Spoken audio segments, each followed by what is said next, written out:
Seattle has been a challenging place for the Tigers over the past few years, but last night was special. Casey Mize was dominant when the Tigers took game one of the series. They seek an encore performance tonight in the middle game of the set, and it comes your way next here on Bally Sports. Hi, everybody. With my friend and my partner, the Hall of Famer Jack Morris, I'm Matt Shepard. What a fun night, huh? For a lot of different reasons, of course, but especially because of how Casey Mize performed, how he matured and showed that competitive fire. It was fun to watch. You know, you always want a guy to want to finish games. Casey's showing why he wants to do that. But what really caught my eye last night is his ability to stay close enough to the strike zone to tempt hitters. Didn't have as many really what I call waste pitches, and I'd love to see that. He was more around the strike zone all night long. You told me tonight he learned a lesson. We'll get into that during our broadcast. 4 quality starts from Mize. He says his last 4 starts have been good, but could have been better. He's trying to grow from that. Spencer Turnbull tries to follow his lead. How does his stuff play against Seattle, do you think? Very similar to Casey Mize. They both have plus fastballs, and I think Turnbull's slider is even better. It's got more depth. He can get this ball spinning a bit more. He's been very good at throwing the ball in the zone this year. Not as many walks. He's not trying to blow everybody away with that high-velocity fastball. So look forward to him and repeating and maybe even topping. That's what they do. Should help Turnbull and all starters at the back end seems to have an answer in Michael Fulmer. This guy has really been good, and I think the Tigers have found something in him late in the game. Michael, for whatever reason, has shown extreme competitiveness and the ability to come in there every day and have his best stuff. Got 4 pitches that are all plus. Fulmer relishing the adrenaline rush at the back end of games.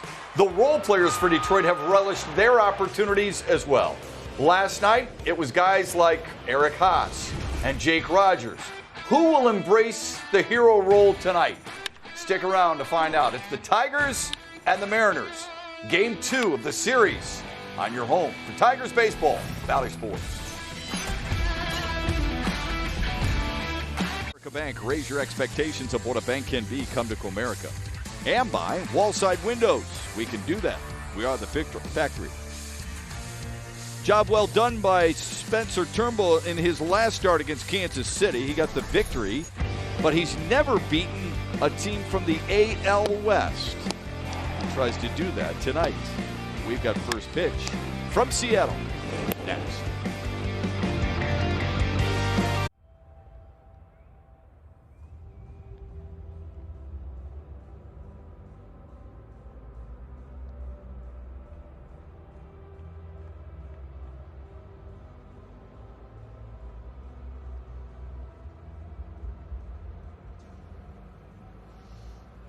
Tigers in search of their 7th road win of the season. They'll do it under 51-degree temperatures in Seattle. The roof is closed at T-Mobile Park because of the rain outside. And the Tigers and Mariners are ready to go. Here's that Detroit lineup. Jonathan Schoop's going to bat second. Jonathan Schoop in his last 7 games is batting a crisp .345. Eric Haas, the hero last night, he bats 6th. He's back in there, but as the catcher, not the left fielder. 4 of his 5 hits are extra base hits. And Akil Baddoo was not in the lineup last night. He is in the lineup, playing center field and batting 9th tonight.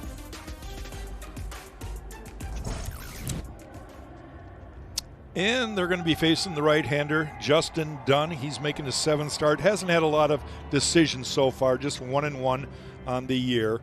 He's a guy with a plus slider. Everything else is pretty average. His fastball, his changeup, and his curveball, he doesn't throw a lot of strikes with, so it's pretty much about being able to lay off the good slider when you're in those good counts and try to square it up when you can. Jack, he's allowed 3 runs or fewer in 19 of his 20 career starts, but never gone deeper than 6 innings. Here's the defense behind him, brought to you by Mary Grove Awnings. Jared Kelnick makes his first start in center field.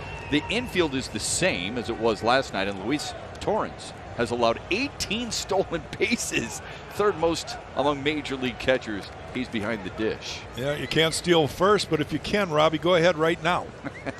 We'd love to see that to start tonight. Get on base any way you can. He was unable to do that last night, snapping his 7-game hit streak. Here's the first pitch of the game, and it's outside. Well, we mentioned in the open here earlier that Robbie's the only Tiger player that's had any at-bats off of Dunn. 3 at-bats. He was 2 for 3. Hopefully that'll continue here tonight. Of course, that was with him being in Oakland. Yeah.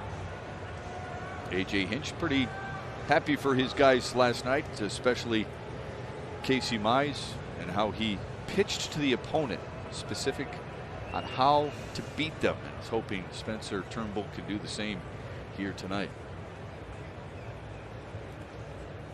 The 1-1 to Robbie Grossman, late on a 94-mile-an-hour fastball. That's pretty much where Dunn will top out. He's pretty much a 90 to 94 with a fastball. So if you can time that.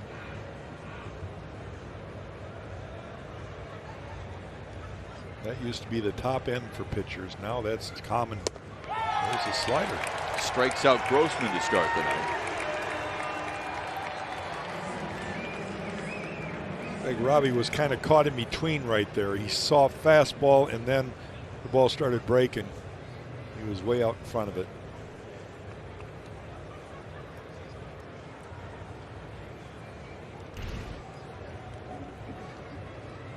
Jonathan Scope's the number 2 hitter. 1 for 4 in the series opener last night with a home run. His 3rd of the season. Got under that one. Just behind second base. Dylan Moore who puts it away.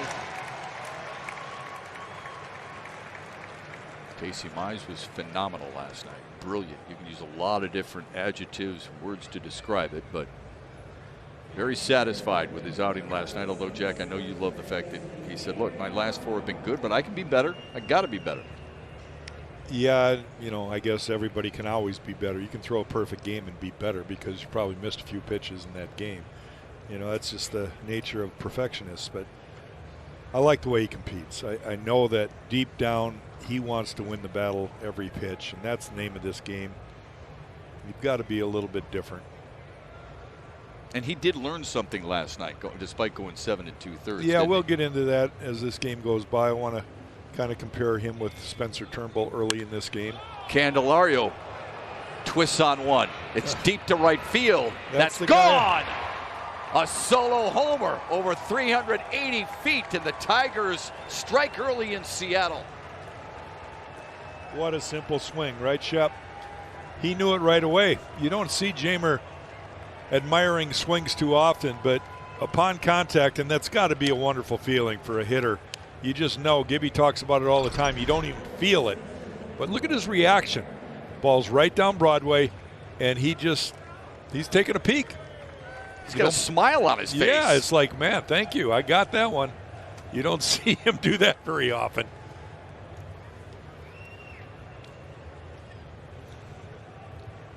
Fourth homer of the season. And the Tigers' 4th homer of the series already. 1-0 Detroit. Here's Miguel Cabrera. Pops it foul.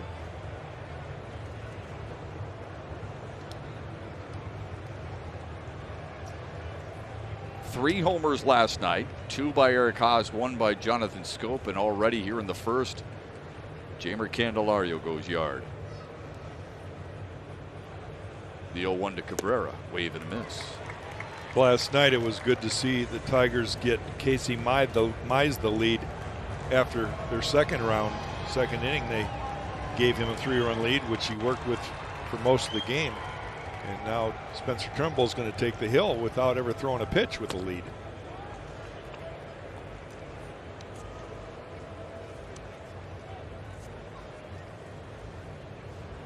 .398 feet on that homer from Jamer Candelario. His first career extra base hit against Seattle.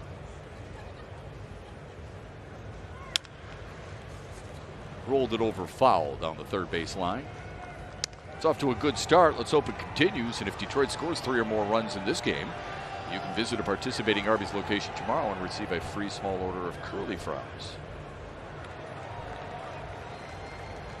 We're going to have to see if we can get Arby's to start donating salads instead of fries. Try to clean up the neighborhood a little bit. I'll take anything they got. It's good food, man. Take the chicken sandwich. Give me the roast beef sandwich. If you're feeding me, I'm a happy guy.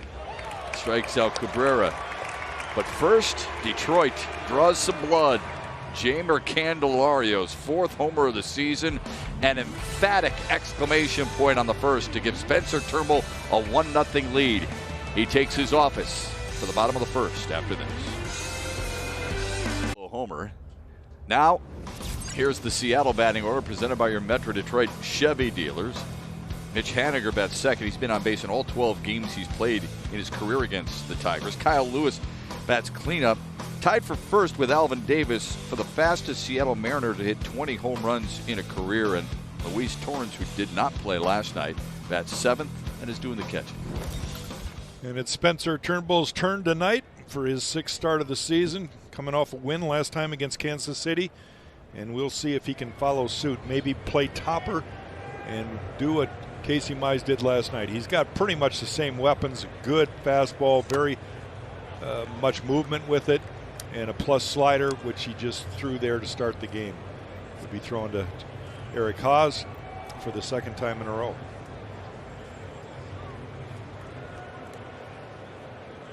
Jared Kelenic went 1 for 4 last night, had a first inning single that was just off the glove of Jonathan Scope at second base. Here's the 0-1, low and inside.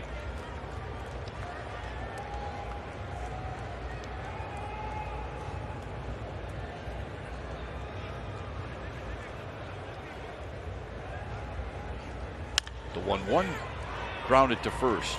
Cabrera makes a nice play and takes it himself. Here's the defense behind Spencer Turnbull. Akil Baddoo in center.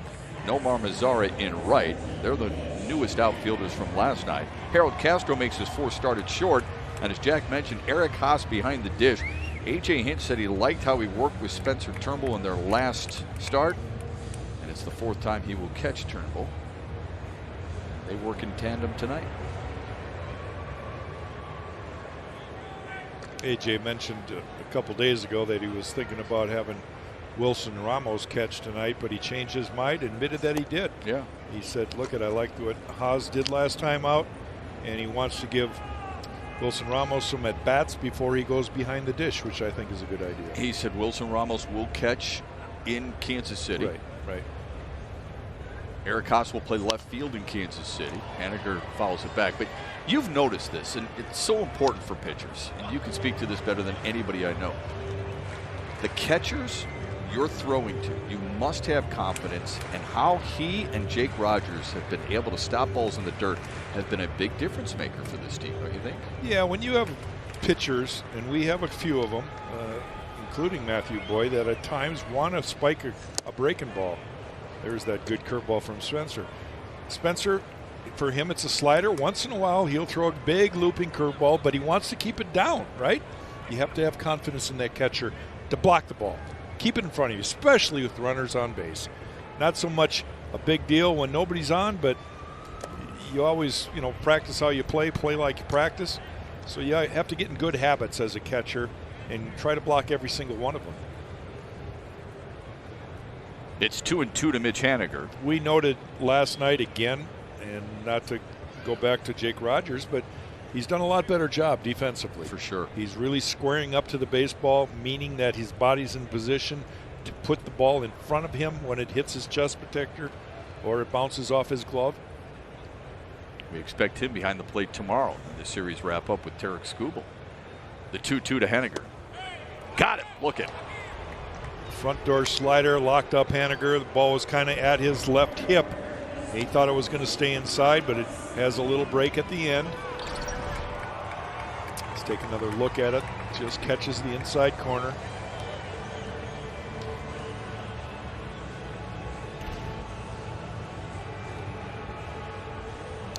So a good start for Spencer Turnbull tonight.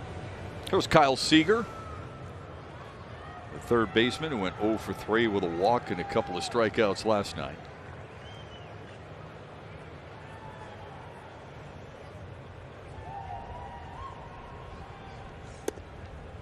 At the knees, 0-1. There's the numbers for Spencer. 61% fastball. He's got the 2-seamer and the 4-seamer. Slider 24%. That's his lately swing and miss pitch, his pitch for a strikeout. And the other two he features once in a while, kind of show the guys that he has it, but he's not really using it other than maybe a freebie.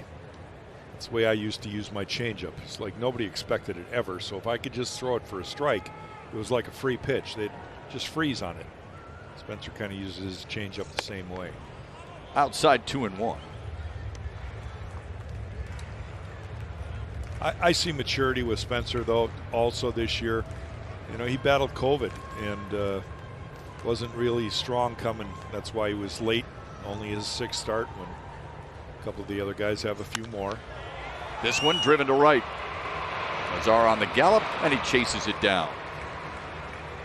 That's a job well done by Spencer Turnbull in the first. He's got a 1-0 lead. Mazara leads off the second, followed by the big home run hitter from last night, Eric Haas, on Bally Sports. Thank you Tuesday. For every Tuesday home game throughout the season, the Detroit Tigers will celebrate local frontline and essential workers for their selfless dedication to keeping our community safe during the pandemic. Detroit roots for frontline and essential workers, and so do we. Nomar Mazara leads off the second, followed by Eric Haas and then Harold Castro. Mazara had the night off last night. Struggled Sunday in the series wrap-up against the Cubs and takes a first-pitch strike. Did go 3 for 11 against the Cubs at Comerica Park with a double.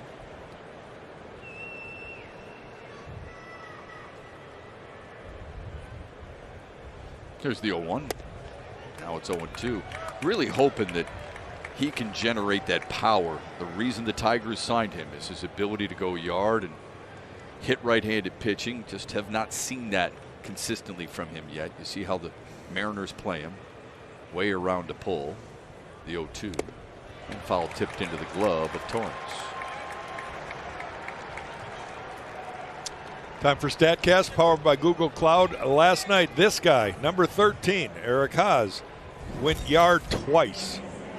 Shep likes to call it a jack. I'm a little offended by that, but I get a little offended by that. Jack is not easily offended. You know. Anyway, he squared him up twice, and it was fun to watch. One against the left-hander, Kikuchi, and the other one off the right-hander, Brady Lale. First pitch to Haas. I liked A.J. Hinch's comments. Look, he was really proud of Haas and how he played the line drive early at him in left field. Mm-hmm. But he said those home runs, that's grown man territory. 429 feet in both those bombs. Here's the 1-0 to him. He goes the other way. Deep fly ball, right field, and that ball is foul. Oh, he made another bid.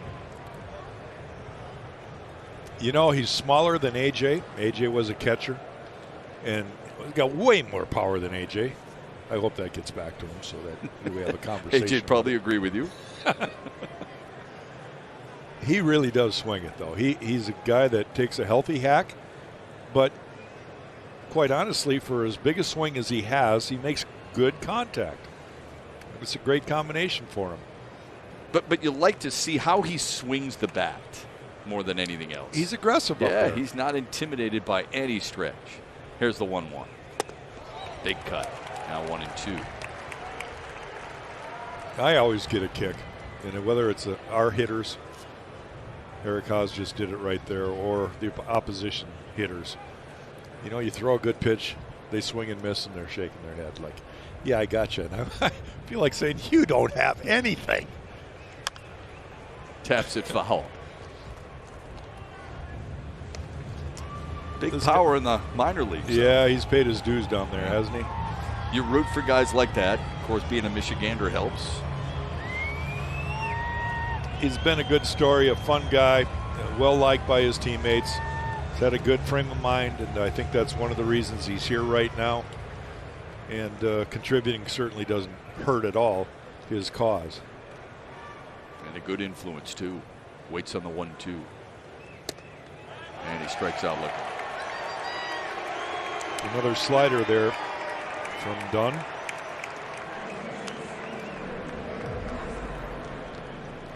Pretty flat, plain slider, but it stays up there in the upper quadrant. 4 punch-outs for Justin Dunn early, and here's Harold Castro.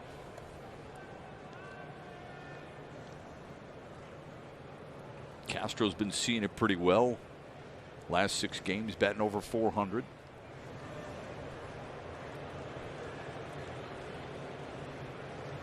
First pitch to him was fouled away. We had a Zoom call today with Jonathan Scope. Shep, I know you were on it, and I asked him, because I'm curious. You know, he's a veteran player, went through a little bit of a tough go here this spring, got it off to a slow start, and I asked him, is it harder for a hitter to have timing or pitch recognition? I thought he had a perfect answer. He said you need them both because they kind of go hand in hand. You could have great timing. If you don't recognize the pitch, you're going to be fooled. And you could recognize the pitch, but if your timing's off, you're not going to hit it. So it was a great comment. It's a great question, and he appreciated it too. Really makes you think. The 0-2 to Castro. Fouled it away. The reason I brought it up is the guy at the plate, Harold Castro, seems to always have pretty good timing. Yeah. You know, he's a guy that he is by nature not trying to drive the ball over the fence. He's trying to put the ball in play. He's got a lot of base hits, not a lot of extra base hits or power, but he's trying to put the barrel to the baseball any way he can. So he's got really good timing. The 0-2 back up the middle. And there you go. To center field for a base hit.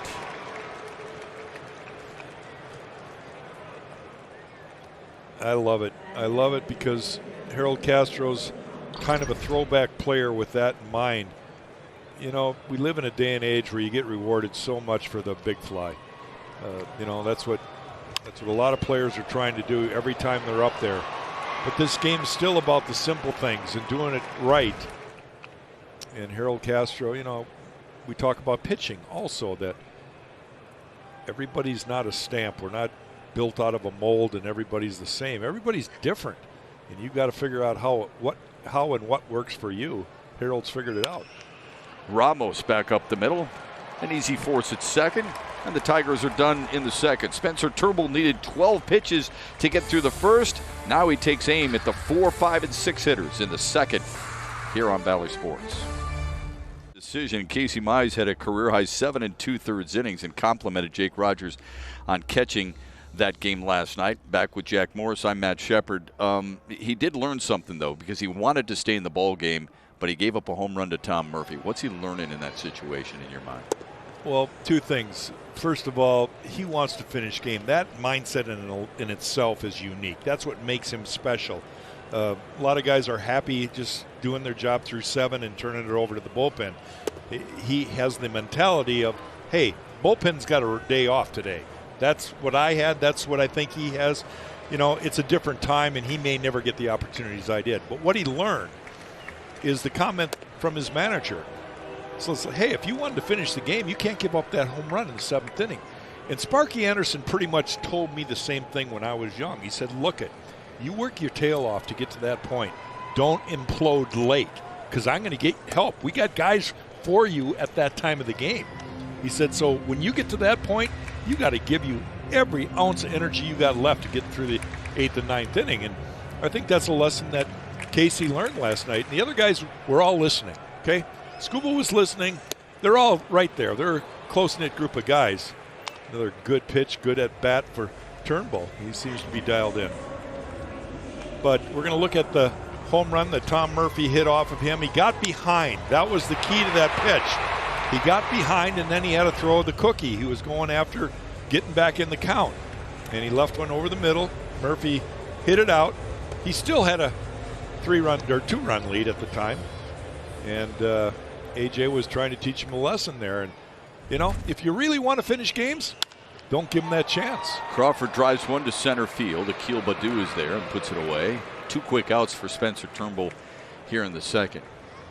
I thought it was also interesting. Casey Mize said the game plan was to use the sinker and the slider against righties, the 4-seam fastball and the curveball against lefties, and they really followed it. He didn't throw many that I recall you identifying splitters last night. No, I think he's been, the last couple starts, I think he's been getting away from the splitter.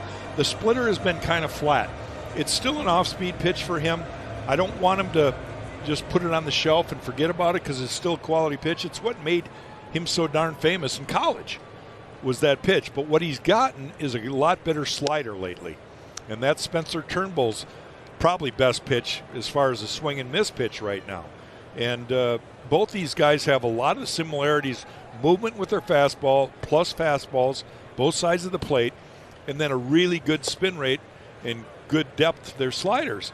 And so Casey's been sticking with the one pitch that's working better. And right now, and that's the beauty of having multiple pitches. You can find it and lose it, and find it and lose it. You got to know that night which one's working the best and then stick with that one. And Spencer Turnbull is on point early, isn't he, Jack? He is just blowing the fastball by Mariner hitters. Yeah, and, I want to stay with Spencer now because it is his night, and this kid is learning a lot too. We talk so much about how he was falling behind hitters. Look at this, Shep. Harold Castro throws him out. A 1-2-3 inning. 10 pitches for Turnbull to get through the second. A clean inning for Spencer Turnbull yet again. If you missed it, Red Wings GM Steve Yzerman announced today that they have re-signed head coach Jeff Blashill. You'll hear what went into the decision when we return. As an organization, we've been rebuilding, and it's hard to coach a rebuilding team. And, when at the trade deadline, I've been here for 2 years, and we're trading players for future assets. We're starting to see some of those future assets turn into players, and that is going to make our coaching staff's job a little bit easier. Steve Yzerman on why the extension for Jeff Blashill was necessary and important. Blashill will be back for a 7th season behind the Red Wings bench at Little Caesars Arena. And Yzerman also said that Blashill has shown a willingness to work with transitioning the young players into the lineup, being patient with them, and not handing them position or ice time, but really forcing them to earning it. And that's important. That's similar to what A.J. Hinch is trying to do with the Tigers. Boy, that was a low and away strike to Akil Baddoo to put him in an 0-2 hole.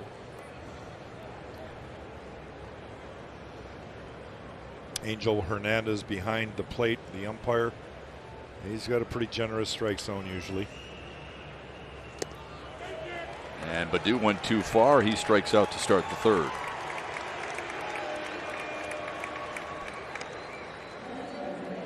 By the way, the Red Wings were better than they were a year ago. And Jeff Blashill's the 3rd longest tenured coach in the NHL. Paul Maurice, the former Plymouth Whalers coach, is one of those coaches who's been tenured a little bit longer than Coach Blashill. Well, whether it's baseball, hockey, basketball, they have a tough job. They really do. And we wish them the best. We wish the Wings the best as they rebuild and try to move forward. Robbie Grossman, who struck out in the first, stands in with nobody on, 1 away.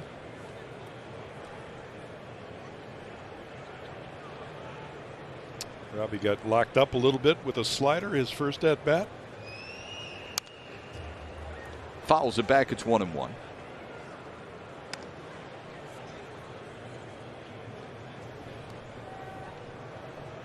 Justin Dunn is one of the many key components who came from the New York Mets as part of that Robinson Cano trade. We, of course, mentioned Jared Kelenic, but Justin Dunn was one of those players as well. Played his college ball at Boston College. The 1-1 is low. It's 2-1 to Grossman. And he also played in the Cape Cod League for Cotuit. Great ratio. So far tonight, and that's not typical of him. He's a guy that can get a little bit wild, but you know what? Everybody needs to learn and improve, and he's been showing that here tonight so far. 2-1. Popped up. Foul territory. No play. Grossman's the only one to face Justin Dunn in his career, and he did it last September with Oakland. Not just one home run, and it was late September in Oakland, but 2 home runs in the 2-for-3 day. It's a little bit of a wall scraper, but it counts. Love to see that right here, wouldn't we? Here's the 2-2. Instead, he fouls it away. It's like Robbie was looking for that slider that time, but Dunn took a lot off of it. 82 mile an hour. That's 10 miles an hour slower than his fastball's been averaging here tonight.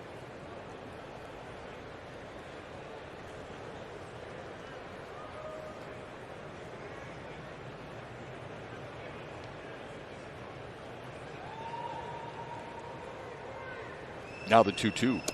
Inside 3-2. Dunn originally was an LA Dodgers 37th round pick in 2013, but said, I think I'm going to go hone my craft a little bit more at the collegiate level, and that's why he signed with Boston College.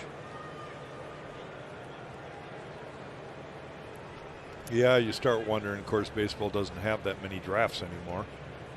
But back in those days, you had to really wonder. Probably takes ball 4. He's on base. You mean that many rounds you're talking rounds, about? Yeah. Of the draft. So, you know, those kids really were taking a chance whether, hey, am I going to even get looked at here? You know, there's 40 guys that they picked in front of me.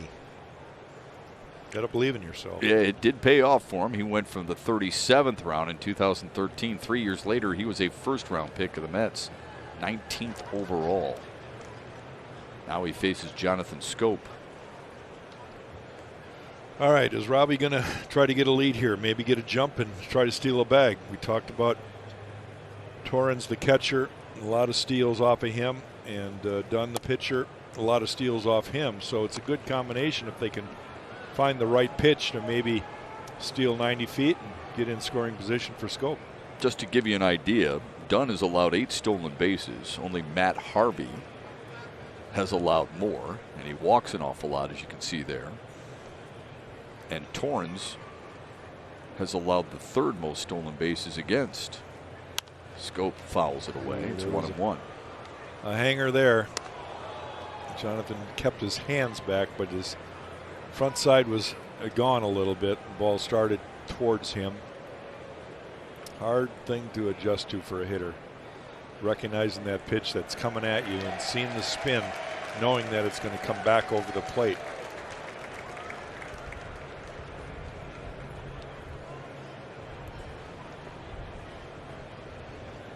Quick throw to first.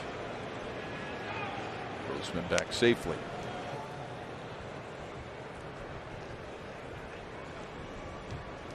It's a fine art too for a base runner.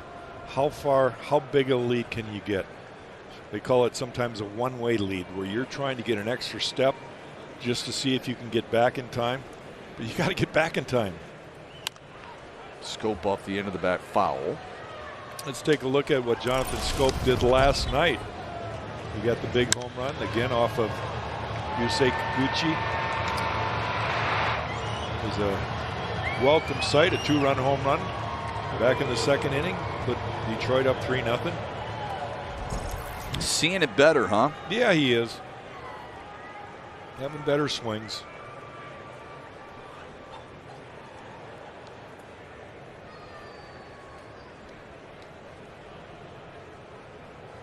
And a 1-2.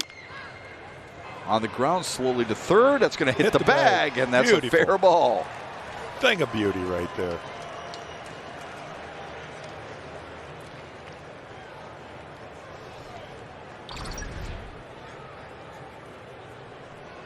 That's when the whole bench would say in unison, "That's a knock." What's he got, an inch to spare there, Shep? Yeah, that is awesome. Game of inches. Great camera work, fellas. Yeah, that was Appreciate fun. that. That's nothing Kyle Seager could do. He had to let that go. Yeah, to let it see what would happen. Swinging bunt. That's what I call him. Here comes a home run hitter, Do it Jamer again. Candelario. Haas did it twice last night. Go ahead. Have some fun. I believe Paul O'Neill said it best in a TV sitcom. Hitting 2 home runs in a game is hard. How'd you get in here anyway? How'd you get in here?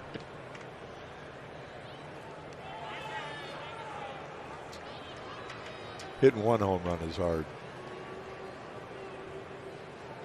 It's not that hard to give up a couple, though. All you got to do is I groove could it a probably little do bit. that every night if I wanted to.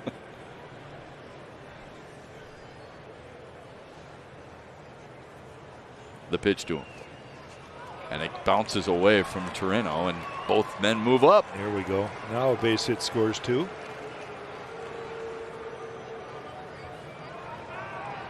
See what he does here. What could he have done better to keep this ball in front of him? Pitch is going to be down and it's a slider. It just doesn't. Well, it just kind of hits off the heel of his glove. He was in actually pretty good position there, but the ball hit off his heel and kicked off to the right side.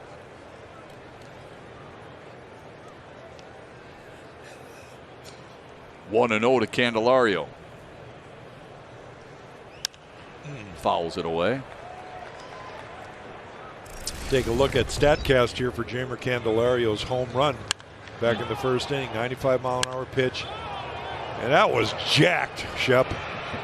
Exit velocity 105.7 and 398 feet. And don't forget the handshake and hug at the end. Got to have it.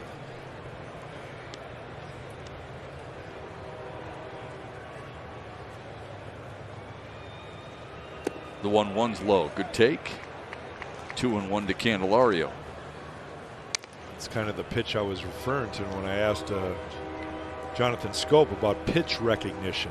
You know, it's one of those pitches you've got to have seen a bunch of times in order to know that it's going to start in the zone and break out of the zone. You recognize the spin, and you got to lay off of it. It's not easy to do.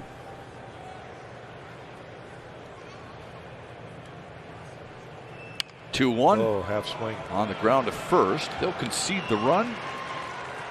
And it's 2-0 Tigers. Counts as an RBI. It's nice to get one. At least he hit it to the right side. It was kind of a in-between excuse me swing. Robbie going on contact. Love that shot right there. We get to see the whole field.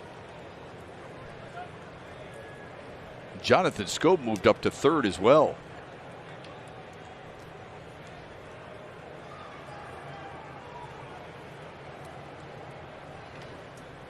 Miguel Cabrera will try and drive him in. Instead, he swings through the first offering. After Grossman scores, Miguel Cabrera. Thank you very much. That's old school there, folks. Much respect. There's usually so much you've got to study all the different things they do nowadays. Everybody's got their own little set of celebrations. I don't know how you keep it straight with everybody. I love that. Just shake hands. Cabrera fouls it away. That's one of my favorite old highlight reels of Al Kaline.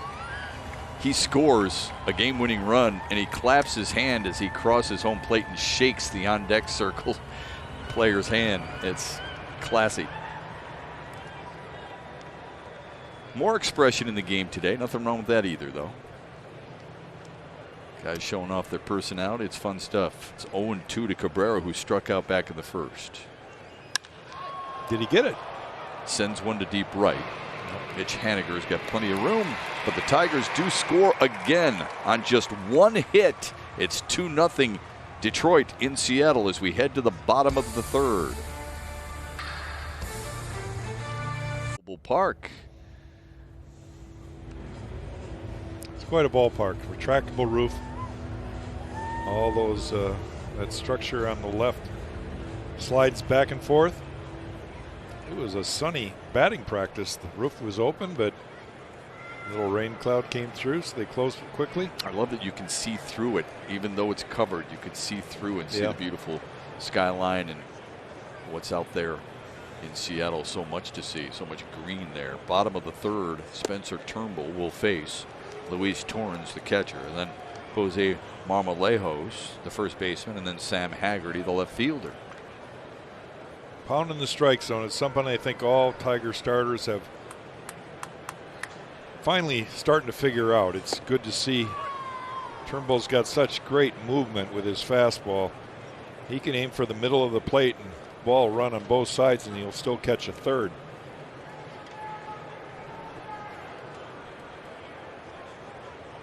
The 0-2 to Torrens. Laid off it. It's 1-2. Torrens with San Diego and Seattle last year. They had one homer and 5 doubles. The homer came in one of his final 18 games with Seattle after he was traded. And 4 of his 5 doubles were here with the Mariners as well. It's 2-2 to him. We talked about Casey Mize. Now he's improved with waste pitches. Balls that are so far out of the zone that hitters recognize it, and it truly is a wasted pitch. Now the 2-strike slider down, good pitch. He missed it, didn't tempt him, but it was temptable. Then he throws one that's 1.5 feet outside, so I call that a waste pitch. Those guys are having a good time. You know what, Shep? Funnest time of being a starting pitcher is after a W, the 3 days in between, 4 days, depending on, well, now it's 4 days, sometimes 5. You could really enjoy life. Here's the 2-2, and he blows away Torrens, 7 up, 7 down against Spencer Turnbull so far here tonight. Now time for the Bolt EUV electric players. The reason Casey Mize and Matthew Boyd are smiling is because they're part of a starting staff that has been this good since May 8th. 4 quality starts. The ERA tied for 4th in the American League. The runs allowed 5th. The home runs allowed way down. Those are good quality numbers. You know, that Detroit is starting staff. It's remarkable. Very proud of them for that. Turnbull covering first. Miggy doing a great job. It's like the boys are loose right now, having some fun. Well, we had asked Jonathan Scope that today, earlier, you and I. When you have a starting staff that is doing that well, I mean, how do you feel about that? And how much does that help you guys? And Jonathan Scope said as much. Hey, listen, we see how hard they're working. We love what they're bringing to the proverbial table. We know we're in games with them on the mound. Yeah, he admitted that the defense, you're on your toes. You're waiting for the ball. When guys work quick, throw a lot of strikes, you're hoping for early contact in a count. He admitted, yeah, it's a lot more fun. He didn't want to throw anybody under the bus, but he was pretty much saying, guys that are picking the strike zone and behind in counts, it's no fun at all. We all know that. And here's the other thing. He even brought up the first pitch strikes and attacking the zone and how much they appreciate that. And on cue, there's a ground ball to Scope and another 1-2-3 inning for Spencer Turnbull. How about 9 pitches to get through the 3rd? Beautiful. You bet it is. It's a work of art. Tigers baseball on Bally Sports is brought to you by USA Insulation. Wrap your home in foam and watch every game comfortably. And by GMC. Visit your closest dealer for exceptional offers all month long. Just some of my baseball card collection of the Seattle Mariners. We welcome you through our social media platforms. On Twitter, Bally Sports DET. You can find us on Facebook and on Instagram as well. Share some of your cards with us. We do it at the beginning of every series and then kind of look at some of yours and try to filter those in throughout our broadcast in the final game of the series. Edgar Martinez was part of that group. Ken Griffey Jr., Alex Rodriguez, Randy Johnson, Mike Moore, who was a former Tiger. Nomar Mazara sends it down the left field line. Foul. Who was your toughest out among those guys, Jack Morris? Well, A-Rod never got a hit off me. I never faced him. So I was going to say, so that was not a tough out.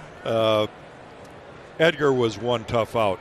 He was the guy that always was able to foul off the tough pitches and work himself into a pitch that you wish you didn't throw. But people ask me all the time, who was your toughest out? For me, it was always George Brett, because we overlapped our careers and I had to get him out and face him, 90, 100 times. But for a couple years, at the end of my career, Ken Griffey Jr. was one tough out. I couldn't get him out. He was a low ball hitter, so my fork ball he could recognize. He was the first guy to really start hitting my fork ball. And he could hit, man. He could hit. He's in the Hall of Fame, so yeah, he did something right. Those are 2 Hall of Famers, George Brett and Ken Griffey. There's a lot of people who struggle with this. Yeah. Edgar's one of them. Yeah, here's a 1-2 to Mazara. I would not have wanted to hit off Randy. Nobody did. Yeah, I don't think anybody did, right? I mean, that arm angle, the way the ball's coming in, plus his stuff. I mean, everybody talks about his size, at 6'10", but he had great stuff. Oh, he was filthy. Yeah. Truly one of the more dominant lefties ever. Mazara struck out in his first at-bat, taps that one foul. By the way, Jack was 17-11 all-time against Seattle. 38 games started. Thank goodness they came to Detroit, because winning in Seattle, it was tough for us back then. It's still tough for the Tigers. They're in a great position here. Hopefully this game will continue the way it has started. Turnbull spot on, a lot like Mize was last night. He's been spotted 2 runs. By this time last night, Mize was spotted 3 runs. 2-2 to Mazzara. Another foul away. You mentioned Edgar Martinez, all-time DH, one of the greatest of all time in that role. He was a hit machine, really an underrated player. A lot of people, on the West Coast in those days, you really had to be a baseball fan to follow them at all. It's not like today you can see almost every game, but that guy could flat out hit. Won a couple of batting titles, 7-time All-Star. Class guy too, really quiet, went about his business like a pro's pro. Meanwhile, back at the ranch here. Back at your ranch. Justin Dunn settled in himself. He's only allowed 3 hits. Detroit has manufactured 2 runs. Yeah, but that last inning, he needed 21 pitches to get through, and now Mazzara's put up a really good at-bat. He hasn't, we've mentioned, he hasn't finished 6 innings yet. Yeah. And there's a reason for that. I think it's mainly about pitch count. He's a guy that does throw a lot of balls, doesn't have a lot of success with anything but his slider as far as being able to consistently put it in the strike zone. 3-2, another one fouled away. But he's young. He's a kid learning here at the big league level. Sounds familiar. You got to give him time. They also realize the clock does run out. You have to make do when you're ready, and try to adjust quickly at the big league level. 1-1 on the season is done. This is his first career start against Detroit. Here's the payoff to Mazzara, and he strikes him out for the 2nd time tonight. Pretty nasty fastball there. It had good run to it, good tail. Starts on the outer third and then tails right off the plate. So that's strikeout number 6 already. That matches a career high, Jack, for Justin Dunn already. Now he faces Eric Haas, who struck out looking his first at bat. Up high.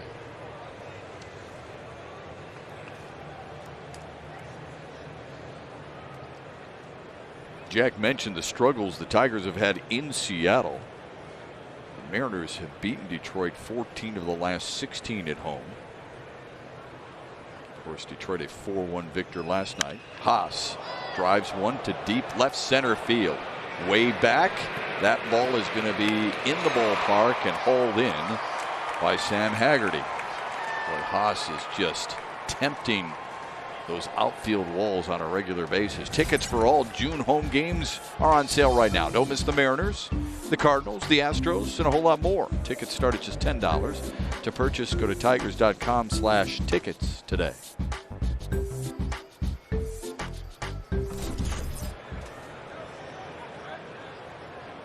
Two outs for Harold Castro.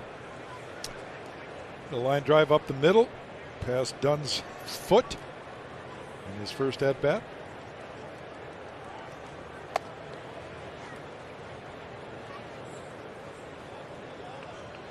It's kind of unique how we view hitters.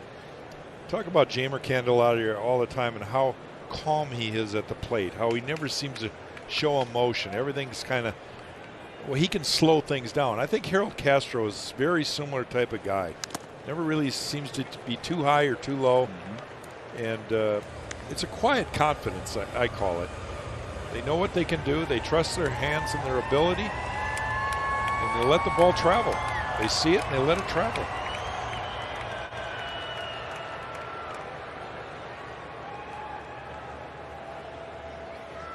He just seems to get it done when called upon, doesn't he? Takes it away. 2-1.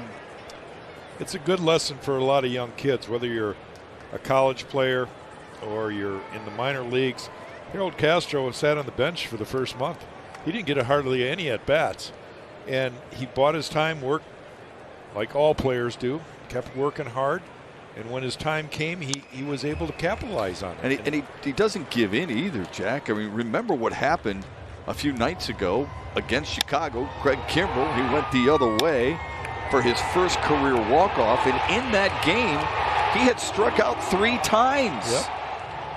And he didn't let it get him down. Well, it's a great, and he talked about it afterwards. He said, I go up there every time trying to battle and do my best. He said, you can't take your last at bat back up to the plate with you. The more you press and think about it, the worse you're going to have. It's like I always tell all pitchers that I worked with that were teammates of mine, I said, every pitch you throw, you got to think you're the greatest that ever walked the face of the earth. Because when you have negative thoughts, it's already over. You will never have success. You have to believe in yourself. Continues to battle here. It's that tough at this level.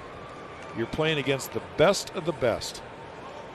And every one of them are good, and they're wearing a uniform in the big leagues for a reason.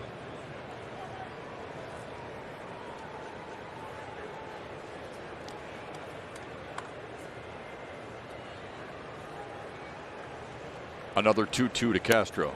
Low and inside. Matt Manning said as much. Trevor Thompson went down there, and it was part of Tigers live pregame. Matt Manning will be playing that throughout the week on the progress of him and some of the other younger players in the Tigers system. That, look, I mean, AA, I got away with stuff. AAA, not so much. Got some guys who are 25, 26. They've been up to the major leagues. They know what it's like. Here's a payoff to Castro. A bullet through the right side. He's 2 for 2. Got jammed a little bit. Did not hit that one on the barrel. It was below the barrel. But he found a hole, and it's about contact. This ball wasn't even a strike. But he pulled his hands in. He was trying to get the barrel to it. Watch him pull his hands in. You saw the ball hit right above the label there. But he found a hole. Hit it hard enough.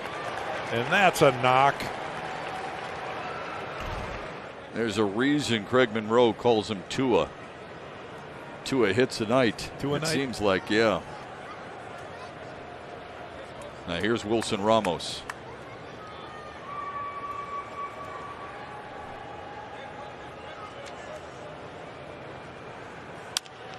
Ramos, first pitch swinging. Crawford will throw him out at first. And the Tigers are turned away in the 4th. Spencer Turnbull has a 2-run cushion. 9 up, 9 down Mariners so far. Second time through against the Tiger starter when we return. The big money encounter. 5 players have made their major league debuts for the Mariners this season. Taylor Trammell and Will Vest did it against San Francisco. Wyatt Mills against the Angels. Logan Gilbert, who we'll see tomorrow in the series wrap-up on the Hill, along with Jared Kelenic against Cleveland. Speaking of Kelenic, he leads off the Seattle 4th. Well, Turnbull's been perfect through 3. 9 up, 9 down. Now he sees the guys for the second time. He starts off Kelenic with a slider. Same thing he threw the first pitch, his first at-bat.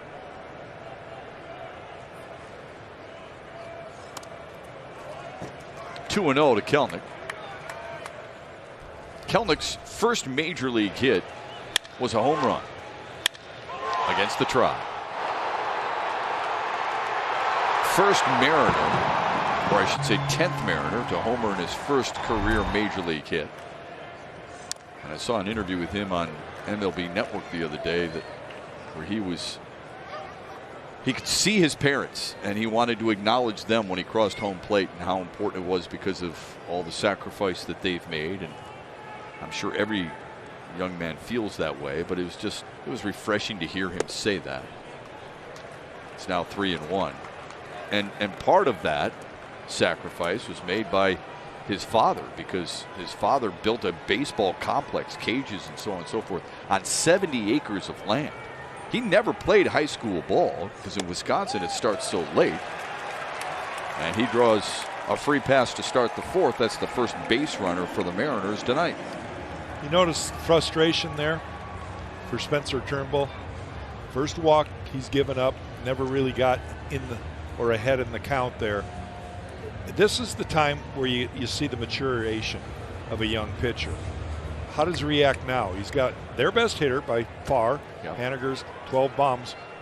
You know, he's got to come back and try to get a ground ball here.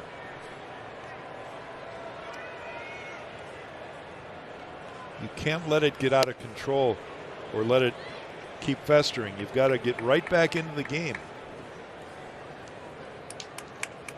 Mize did a good job of that early in the game last night. He started the game off with 2 guys on base. Worked his way out of it. Settled right in. And he did it with quick innings. Double play here, so it's not so laborsome, and gets the pinch count out. Fouls it back. Look at the improvement he's made.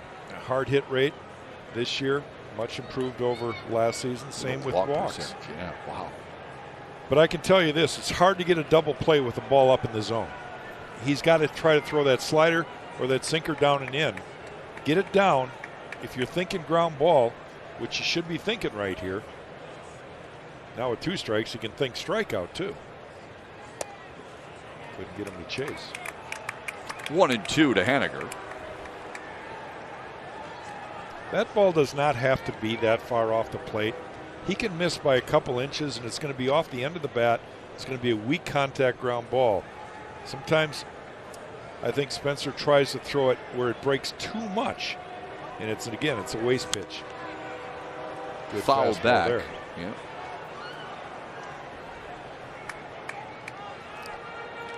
I say all that because it's so much easier where I'm sitting here tonight than it was when I was towing the rubber. You know, when you actually have to do it, it's not that easy. But you learn. I wish I knew then what I know now. Haniger sends one to deep center field. Back goes Akil Baddoo at the base of the wall to make the catch. That had some carry to it. It did. And there's one away. Baddoo did a nice job, nice route. Got to the ball, looked for the wall, and still was able to square up. And that's the key there. Keep Kelenic from advancing to second base. Jack had mentioned Haniger's 12 home runs. Shohei Ohtani hit his 14th tonight. That's a special player too. I mean, very special. He pitches and he hits. Yeah, he's I'll tell you, say what you want about him, but he is having an incredible season so far. Yeah, it's definitely the Angels are not. No, but he's in the MVP talk anyway right now. Oh, he's got to be. He's got to be. And especially knowing that the Angels are going to miss Mike Trout for the next 6 to 8 weeks. And that is going to be a huge loss considering, he's batting .333 at the time of the injury. But Shohei Ohtani has really showcased nicely. He's hitting for a decent average, a lot of extra base power. Kyle Seager looks at strike 1. Seager lined to Nomar Mazara, his first time up. I think early in counts, Seager's looking to pull the ball. When he gets 2 strikes on him, he's more up the middle, the other way hitter. But early in the counts, you can pitch him down and away and maybe get him to roll one over. Good job. I always get a kick out of fans. They always boo the visiting pitcher for throwing to first base. But Kelenic's got good speed, so you've got to keep him honest over there. Give Hawes a chance behind the dish.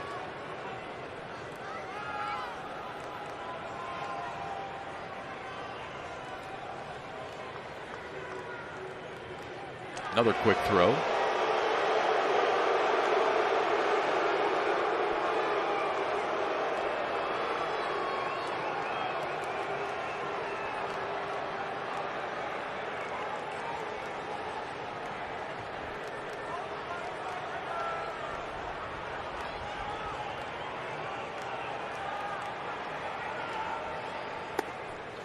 No one's inside.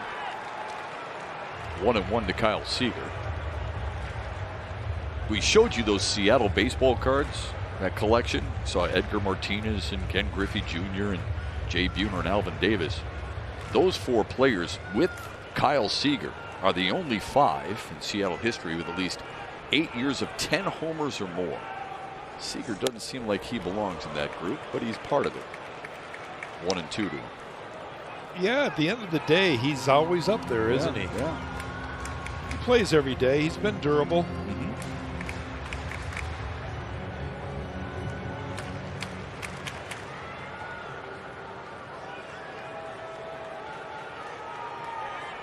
Two strikes now. He needs to make a pitch here. The 1-2, rising high, 2-2.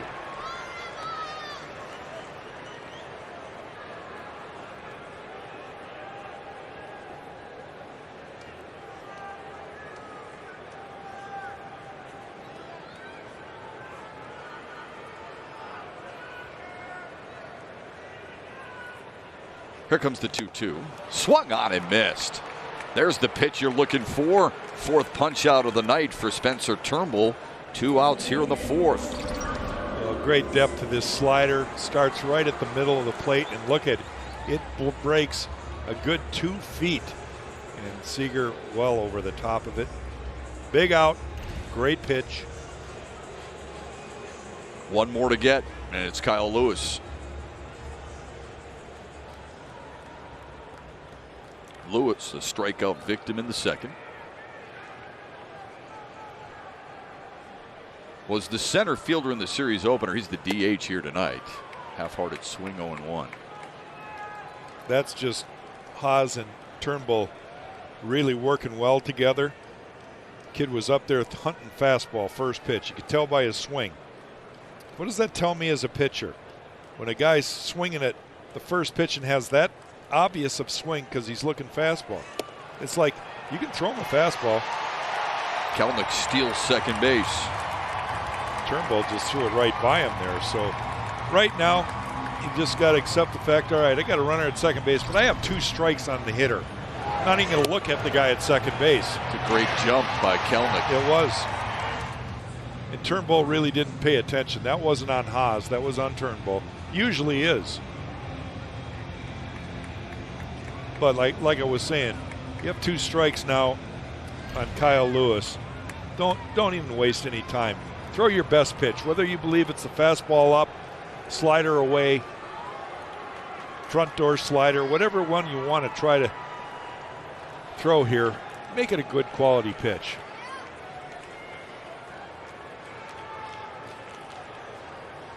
Oh, 2 to Lewis. Did he go? I think he might have went. No. They don't even ask.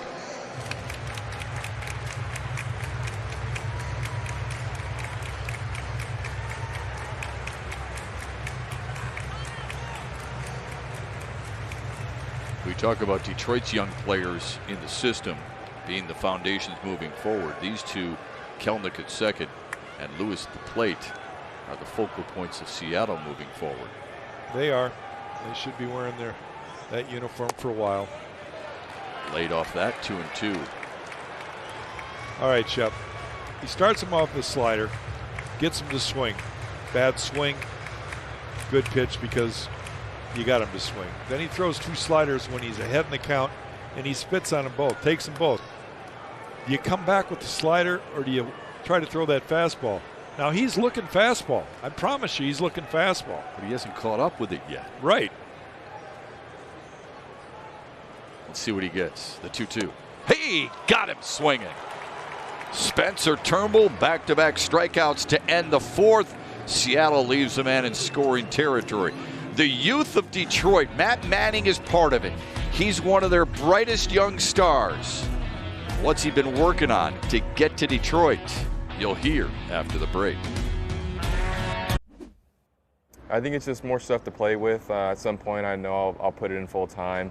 I got away from it these first couple starts because I wanted to work on my breaking ball, and my changeup usage went down when I was trying to focus on it, so I wanted to throw that a lot more. So it's just getting into a position that I can use all 4 equally with full intent behind them all. Love that stuff from Matt Manning. Talking with our Trevor Thompson down in Toledo earlier today. We welcome our teammate Craig Monroe to our broadcast as we venture to the top of the 5th. Akil Baddoo, Robbie Grossman, and Jonathan Scope. Simo, you were down there in Toledo as well. What's been your impression of how Matt Manning is starting to mature a little bit? Well, I love the fact that he owns everything that he's going through. He owns the fact that he has to be better when it comes to command. We had a really nice little conversation about the adjustments needing to be made from at each level. And he talked about, you know, the difference in Erie than playing in Toledo.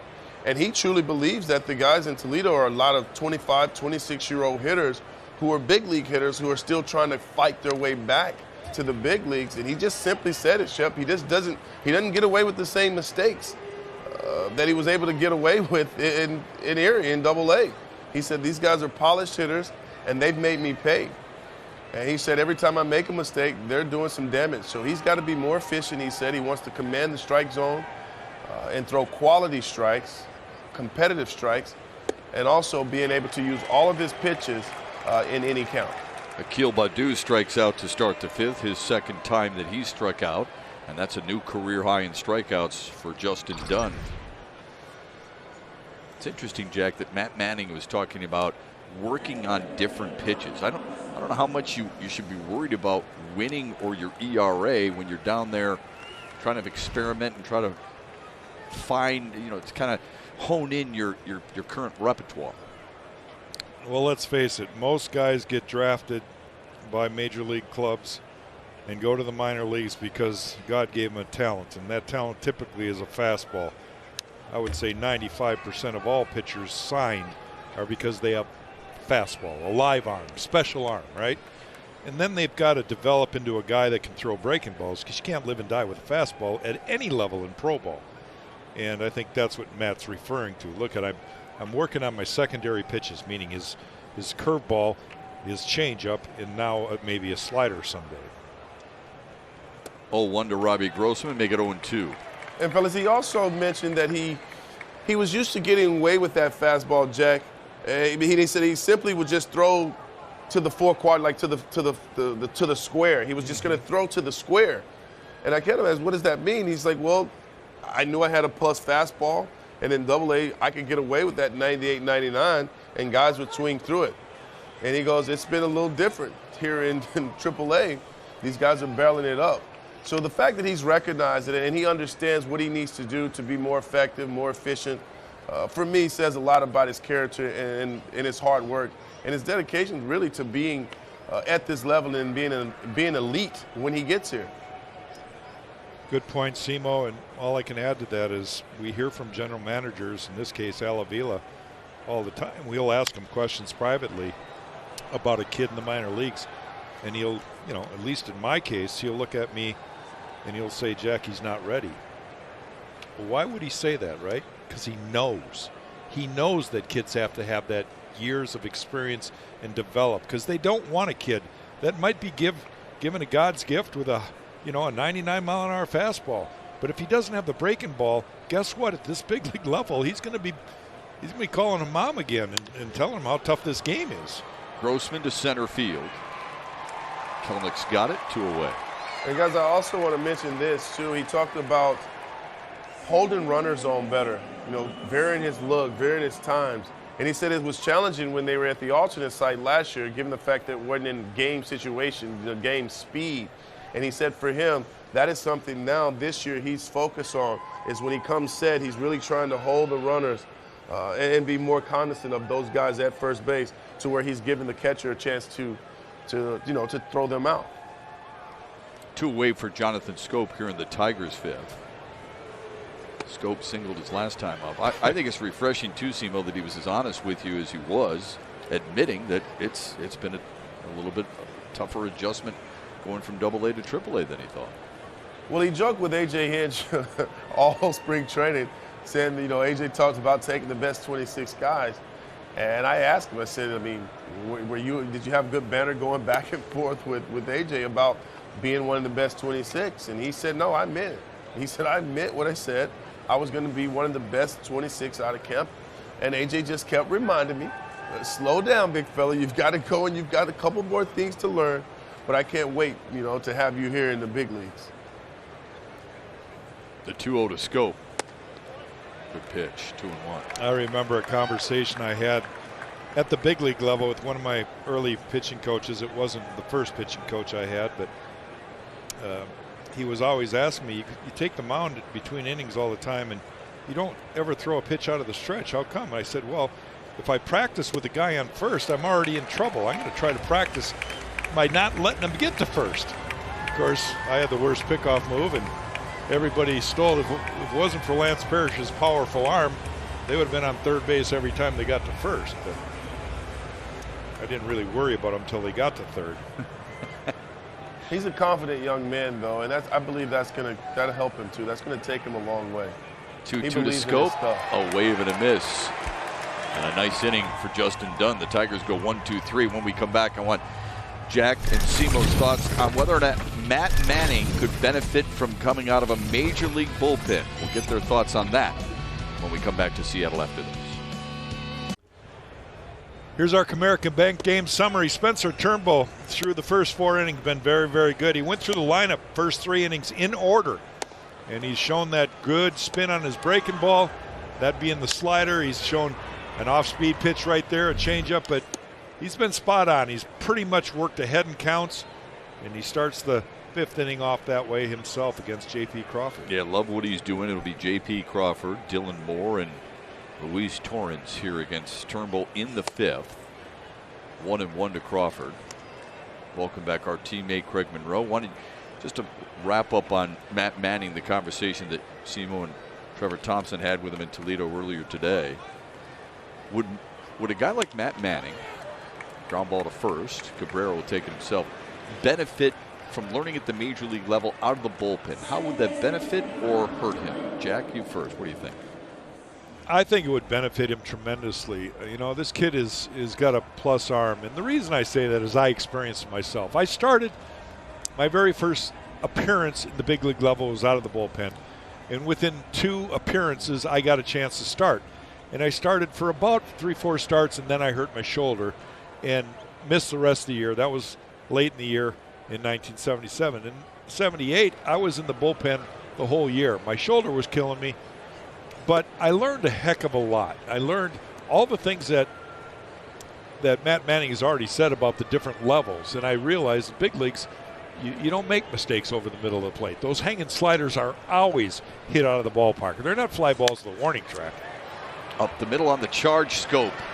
Nice play to get Dylan Moore. 2 quick outs here in the 5th. And I just want to try to finish this up quickly and give Simo a chance here, but I think that they're going to limit Matt Manning's innings here this first year at the big league level anyway, okay?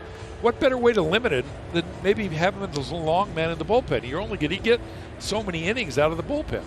Simo, what do you think? Well, I talked to him today, and he simply said it doesn't matter to him. He said wherever they need me, whatever they want me to do, he is willing and ready to do. He wants to compete here at this level. He wants to learn from guys like Matthew Boyd, obviously with watching Scooble and Mize live out their childhood dream, pitching here at the major league level, learning here. He feels that he's ready to come here and learn as well. I can remember, Simo, I'm sure you do too, when you were going to maybe be the next guy in line to get that call. It's the most exciting time of your entire baseball career because you dream about it as a kid. Will I ever make it to the big leagues? And, you know, you look past it, and I can reflect back, both of us can now, but that day was special, but it's really so much more about staying here than getting here. Yeah, and Jack, that's one of the other things I want to tell the viewers at home is that you also have to be very careful because as a player you can't play GM. You can't you have to control the things that you can control. Right. And I think a lot of times as a player, and I've done it, I've been guilty of it as guilty as anybody, is when you try to outthink the game. You're like, well, I'm pitching well, or I'm hitting well, they should be calling me up. Well, once you get caught up in worrying about when you're going to get that call, I feel like you lose focus on the task at hand. And I'm hoping that doesn't happen with Manny. I want him to be in Toledo because that's where he's at, be present, and learn the things that he needs to learn so he can be effective when he gets here to the major league level. The interesting thing about Matt Manning, he lives in Detroit, but drives to Toledo on a daily basis, gives him a chance to think, turns the radio off, turns his phone off, and just has a chance to reflect. Fouled away by Torrens. It remains 3-2. One thing quickly I want to add is that you always have teammates. The teammates right now for him are in AAA.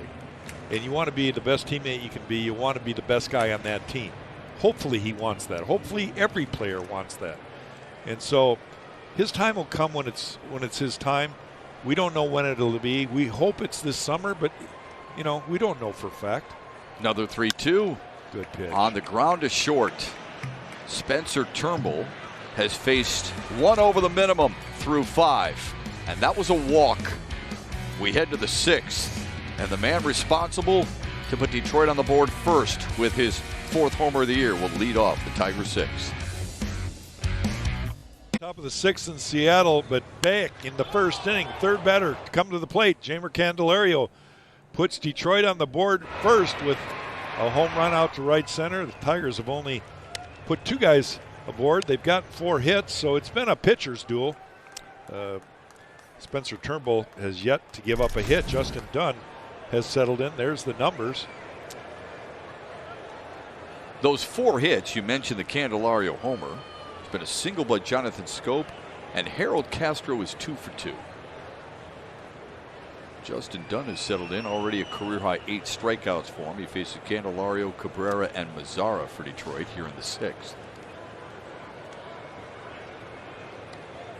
1 in the 1st, as Jack pointed out, courtesy of the Candelario 398-foot homer, and then 1 in the 3rd when Robbie Grossman drew a walk. Jonathan Scope singled, and then Jeimer Candelario grounded out, and Grossman trotted home from 3rd. There was a wild pitch involved there.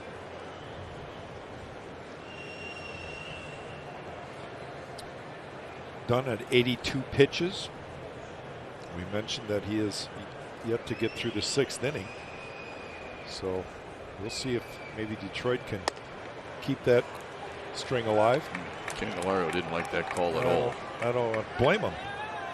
He's had some good takes, and that ball seemed to tail out of the zone. Wait, did you just agree with a hitter? Yeah, I mean, come on. I'm all fair. about You're fairness. fair. Yeah. Although he did throw it towards home, it should be called a strike. That's inside. So should that one. I remember. I know I've told this story a few times, but one of the greatest ones I ever saw. My friend and teammate Frank Tanata once threw a big overhand curveball, and it was so slow, and it was borderline. And the umpire called it a ball, and he goes, "Hey, I gotta have that." And the response was, Well, you what don't Frank was deserve trying to say is, if my fastball is going to be effective at all, those pitches got to be called a strike.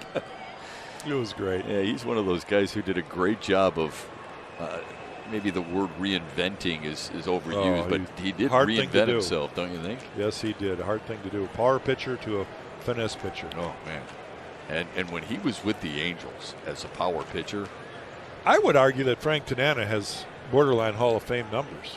He's got some really good numbers. yeah, he really does. Here's Miguel Cabrera after the leadoff walk to Candelario, first pitch strike.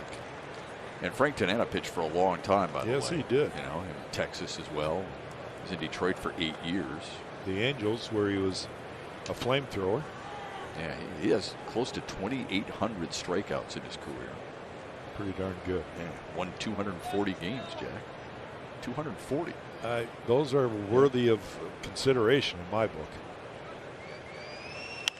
Cabrera pops it up on the infield, and it'll be the first baseman, Jose Marmolejos, taking charge. 1 away.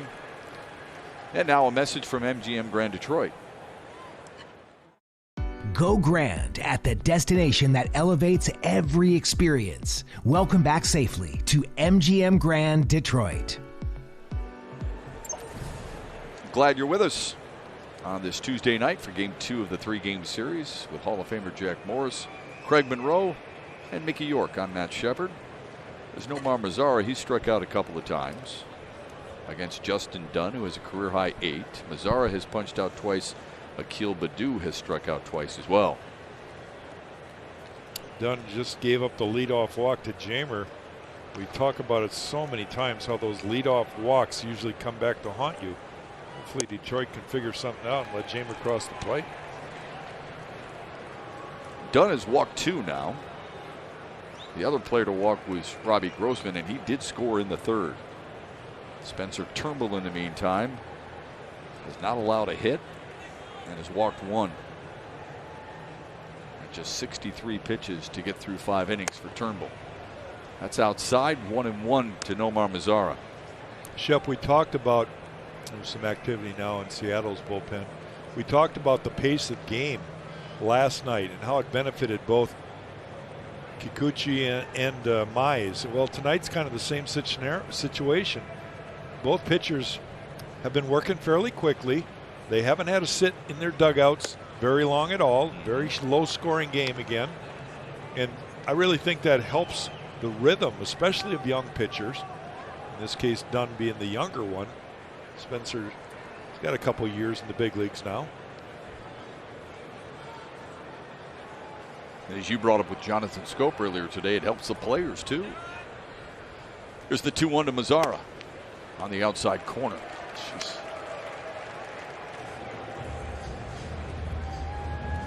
That zone a little expanded, huh? Well, Angel's getting with the spirit of things. There's the shift. Timeout called.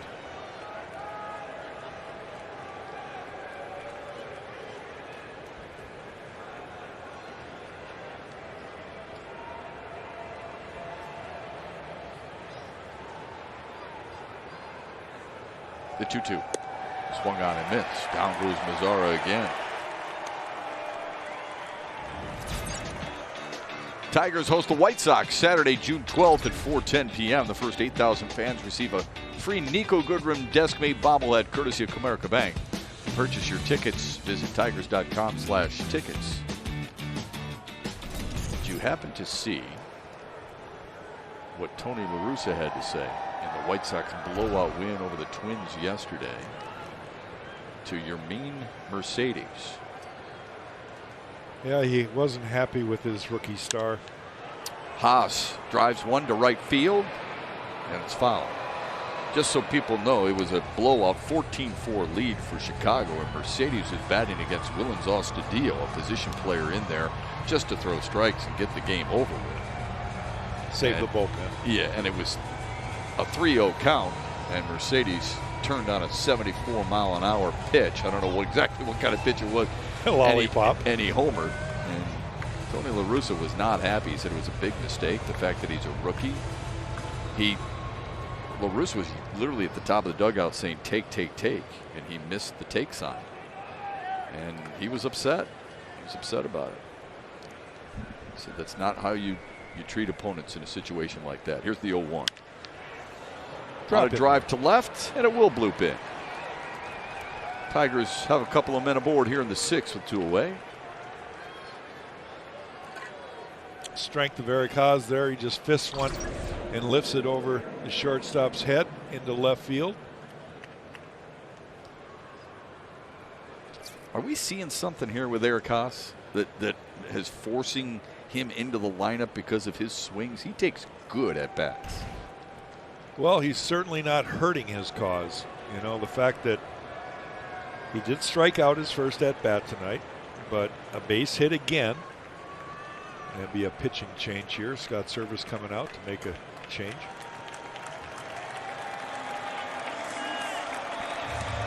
Justin Dunn fails to get through the 6th.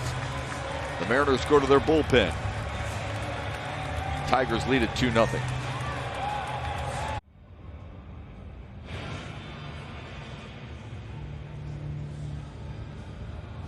Back in Seattle, Tigers threatening here in the 6th. Seattle has gone to their bullpen. Drew Steckenrider in a wall-side windows pitching change. Last time out was on the 15th against Cleveland and set down the Indians 1-2-3. This is his 14th appearance. His last 12 games, he's 2-0 with an ERA of 1.1. So he has found a groove as of late, and he'll face Harold Castro, who's already 2 for 2 tonight. Scott Service going to the guy he has faith in because he needs to shut down this inning. 2 men aboard, a 2-run lead already for the Tigers. He can't afford to let Detroit get any more runs, so he's going with the guy he believes in on the mound right here to get an out. Candelario walked. Haas with a 2-out single. Castro fouls it away to make it 0-2. Harold just a little tardy on that pitch, but another quality swing. He's just trying to flip the ball into left field on that pitch away from him. Not trying to pull it.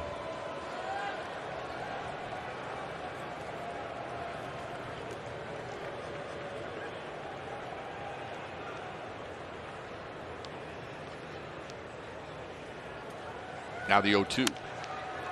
Slow roller to short.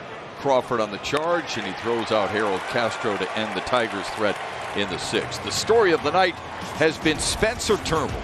He has been dazzling through 5. He will take on the 8, 9, and 1 hitters in the 6th while pitching a gem in Seattle. Here's the upcoming pitching matchup, and the series wrap-up tomorrow. It's presented by Wallside Windows. Tarek Skubal for the Tigers. Logan Gilbert makes his 2nd career start for Seattle. Our coverage on Bally Sports begins with Tigers Live. Mickey York, Craig Monroe, 9:30. Spencer Turnbull has been in command all night long through 5 innings. He faces Jose Marmolejos, Sam Haggerty, and Jared Kelnick here in the 6th. He's made it look easy, that's for sure. He's getting ahead of everybody, and he's not wasting a lot of extra pitches, too. 5 strikeouts on the night, 1 walk, no hits. Yeah, we'll wait an inning before I tell you to call all your friends and tune into Bally Sports. Got to get through this half inning first. This one poked to left. Grossman surrounds it for out number 1 here in the 6th. Had him positioned perfectly.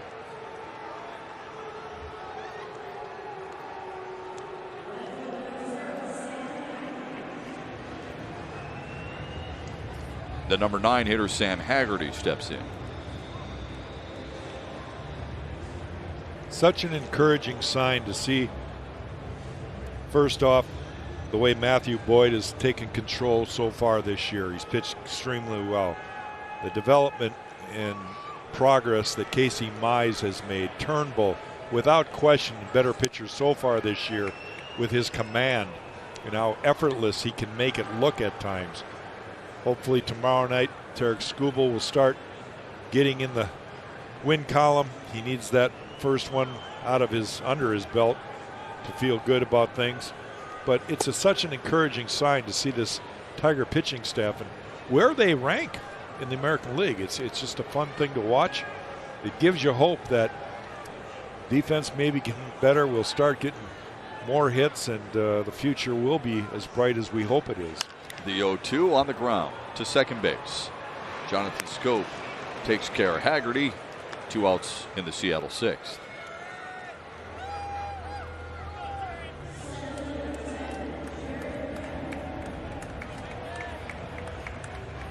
We always talk about strike 1 being so important. It was the downfall of Mize last night, in all honesty. That the 7th inning or the 8th inning, when he came out there and he went ball 1 and then ball 2, and Tom Murphy hit the strike that he was supposed to hit. Look at that. Kelnick on the ground to Cabrera. Another 1-2-3 inning. 7 pitches for Spencer Turnbull. He is locked in Seattle as we head to the 7th on Bally Sports.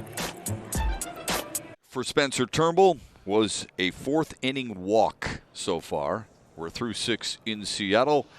An update on our Ram pick to stick. Simo's having himself a night thanks to Jamer Candelario's solo homer in the 1st. And he's also driven in a run in the 3rd and walked in the 6th. So a big night for him. And here's Wilson Ramos to lead off the Tigers' 7th. It's Ramos, Akil Baddoo, and then Robbie Grossman for the Tigers. Steckenrider still in there for the Mariners.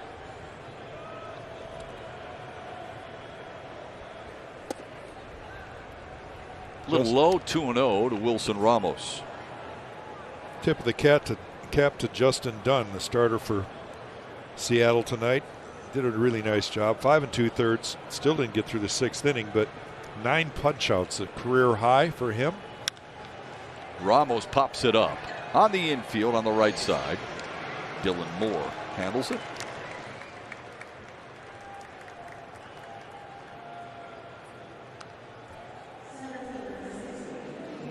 here's Akil Baddoo, who struck out a couple of times tonight. And you and Craig Monroe were talking about Matt Manning learning at the minor league and perhaps eventually the major league level, and Casey Mize learning. This kid it's a constant classroom for Akil Baddoo.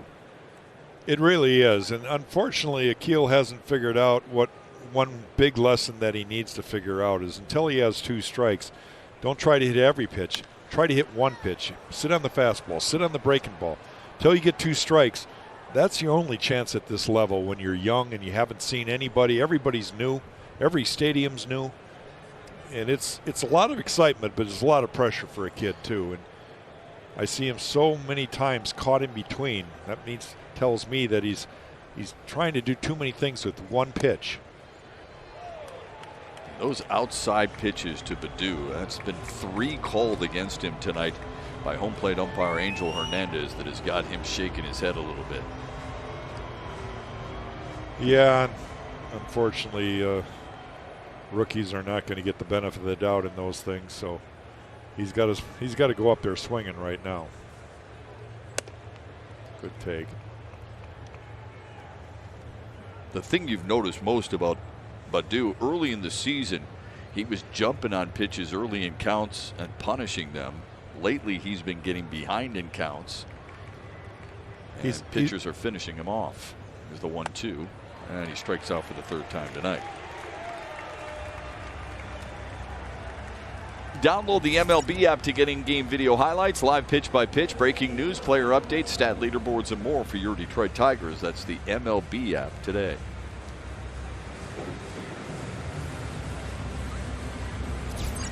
Two away into the top of the Tigers order for Robbie Grossman.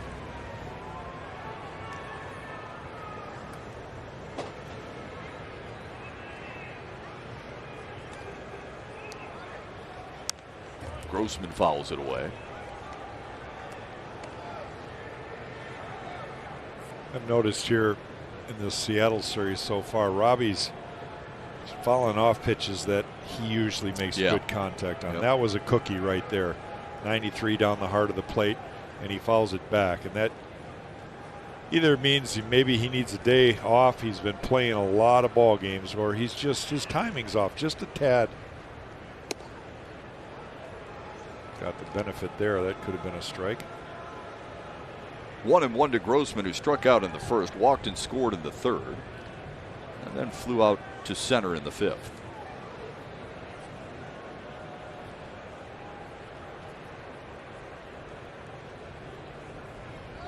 The 1-1. Lifts it foul.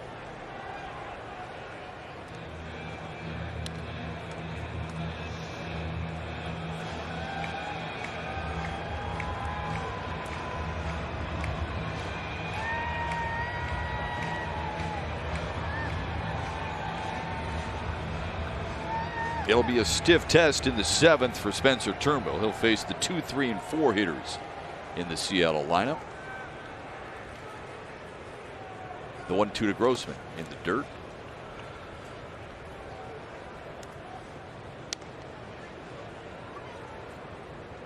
Two runs, 5 hits, no errors for the Tigers. No runs, no hits, no errors for Seattle. Be nice to get a little more breathing room. 2 runs is obviously nice. 3, 4, 5, 20. 20. Those are better. Not asking for a whole lot, but if you gave me 10, I'd take it. Well, I never lost with 10. The 2-2 sent to center field. Kelnick's got it, and the Tigers go 1-2-3. Can Spencer Turnbull keep the no-hitter alive? He faces one of the better home run hitters in baseball to lead off the 7th. But first, we stretch in Seattle. Brought to you by DTE.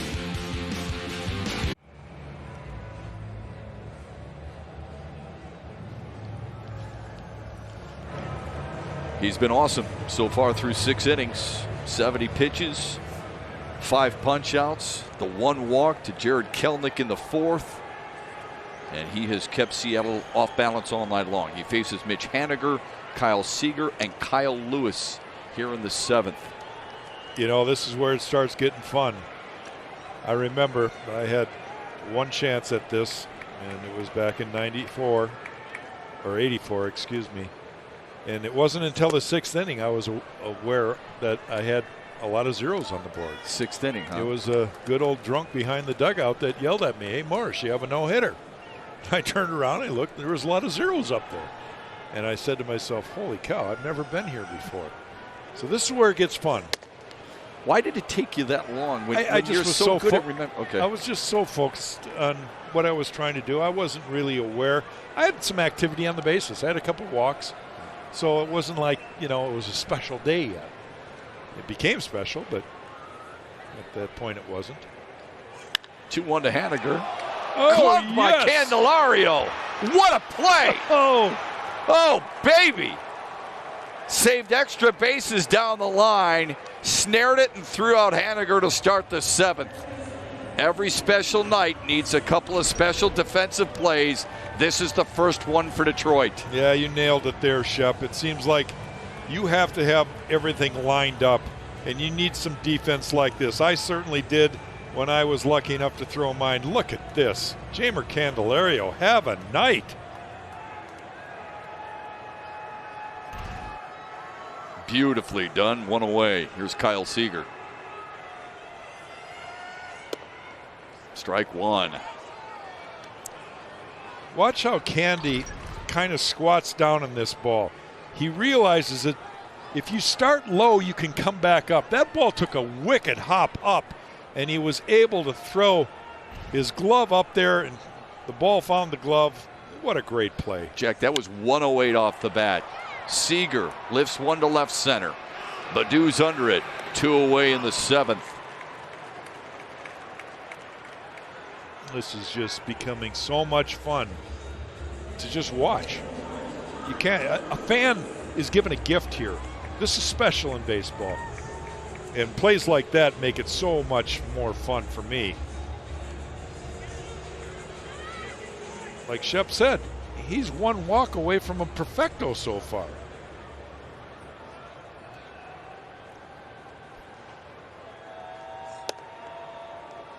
A little high to Kyle Lewis.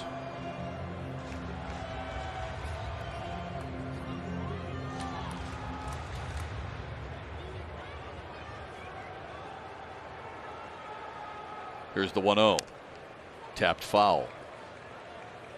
What Spencer's got going for him tonight is truly fun to watch. His breaking ball has been so consistent. He's got good depth to it. Has he really left one pitch over the middle yet tonight? I can't remember one pitch over the middle. Every pitch is either on a third of the inside, third of the outside.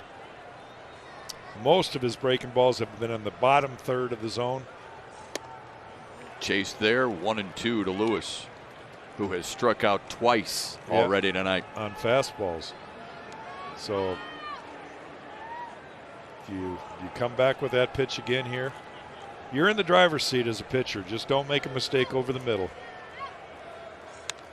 Foul back. There's one right down Broadway. Come on, Spence. I know things are going well, but you can't throw those. You get away with them.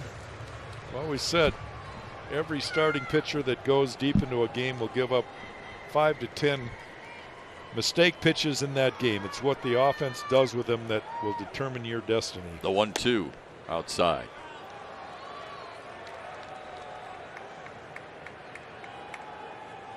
He knows. He knows. I haven't seen that look on his face, probably ever. Tremendous focus. The 2-2. Barely got a piece.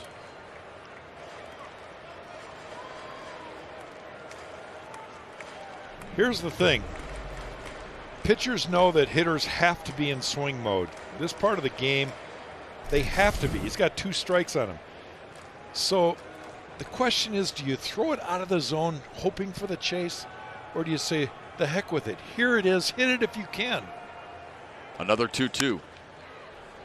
This one grounded foul. Got him up, set up now for the heater. Just climb the ladder with the heater.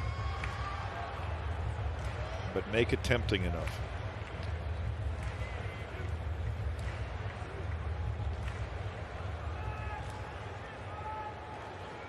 AJ's going to pull him after this inning anyway. No, he's not.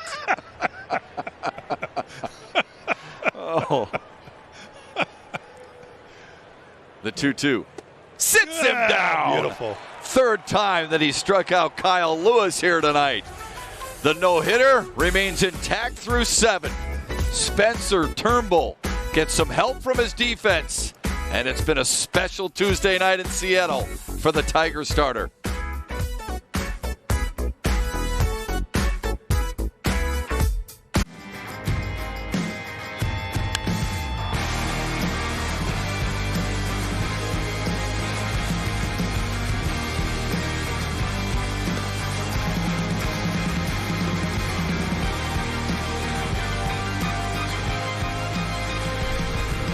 Very cool night for Spencer Turnbull. He is through 7 without allowing a hit. Early run production for the Tigers, 1 in the first, 1 in the third, has helped him a little bit. It's a wall-side windows pitching change. Seattle dips back into their bullpen. The second game for Paul Sewell.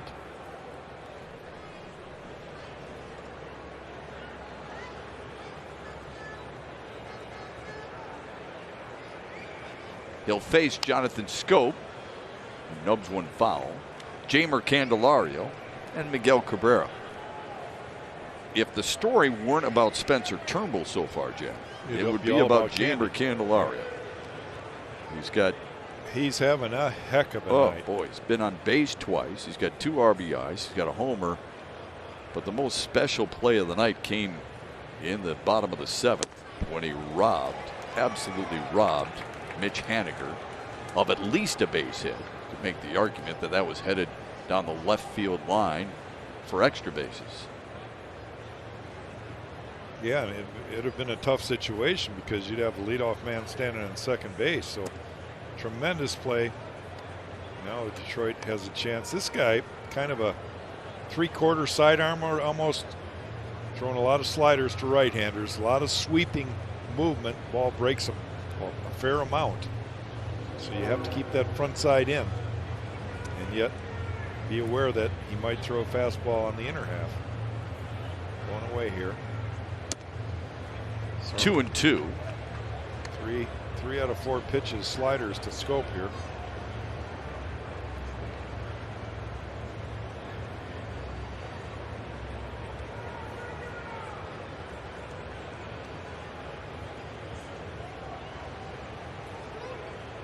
Now the 2-2. And he strikes out Scope to start the 8th. Head to a Tigers game with the $10 Spring Starter Pack. This exclusive package includes a $10 ticket to see the Tigers take on the Indians May 24th through the 27th, plus $5 in free loaded value. For tickets, visit tigers.com/spring. Scope is out, and here's Jeimer Candelario. It'd be a little different story for Sewell against Jeimer. The right-handers that drop down and have a big sweeping slider, they have so much more success against the right-handers than the left-handers. First pitch is low to Candelario. Sewell, by the way, attended the University of San Diego. He was originally a Mets 10th round pick in 2012.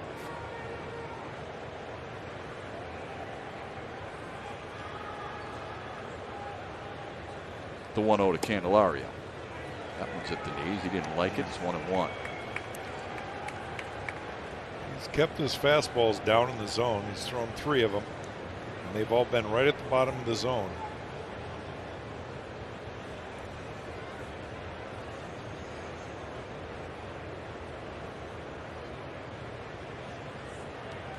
The 1-1 from Sewell. That one is stroked to right center field, and that's going to find the gap off the wall. Candelario will dig for second, and he's got himself a 1-out double. Boy, continues to have a great night. That ball was a mistake pitch over the middle, and Candy 3 feet away from getting his second home run, hit high off the wall in right center field. You see where the catcher tried to sit in, and he left it right over the middle. Candy, just a beautiful swing. Squares it up, finds the barrel, and drives it to the right center wall.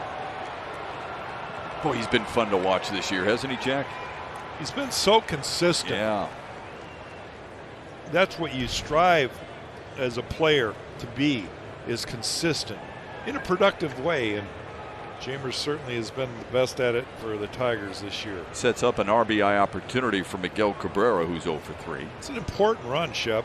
This is a huge deal to get that third run across as we get towards the late innings. Whether Spencer Turnbull can finish this no-hitter off or not, you know, you want to win this game regardless. And that third run will certainly help with the anxiety level.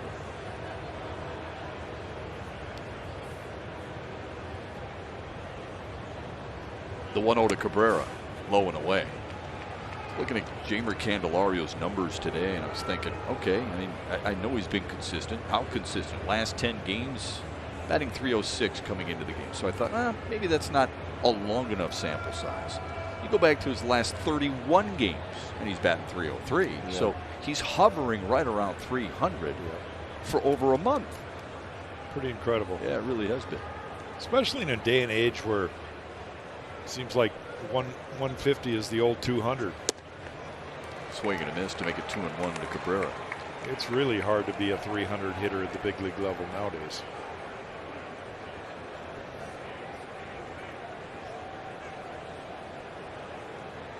A strikeout will fly out in a pop-up from Miguel Cabrera so far tonight.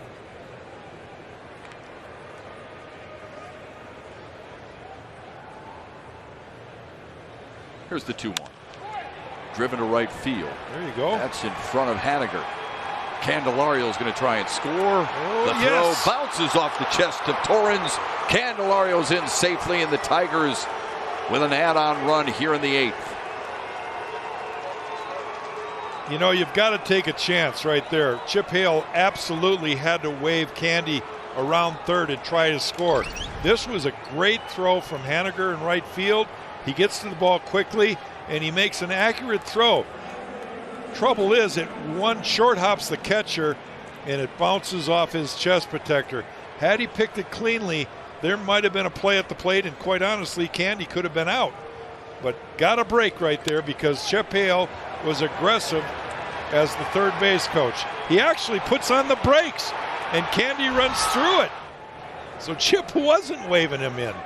Great camera view there that we got, and you could see Chip Hale trying to stop him at third.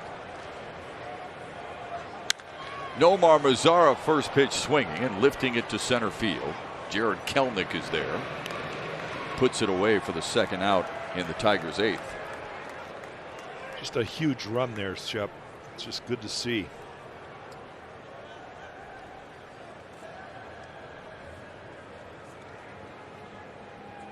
So quietly, Miguel Cabrera picks up another hit and an RBI as he keeps climbing.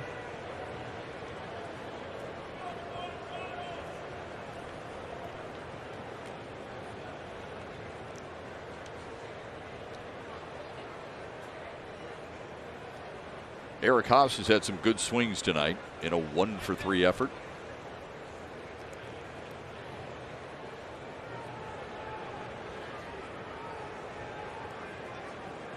Justin Dunn started for Seattle, went 5 2/3. Steckenrider then came in for him, 1 1/3, and now it's Paul Sewald here in the 8th. First pitch strike to Eric Haas.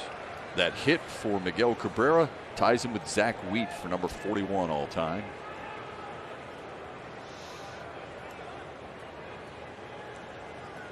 Got a few more to go. Yeah, I was going to say it's a long climb to 40. It is. There's a few more knocks in between there. The 0-1 to Haas, wave and a miss.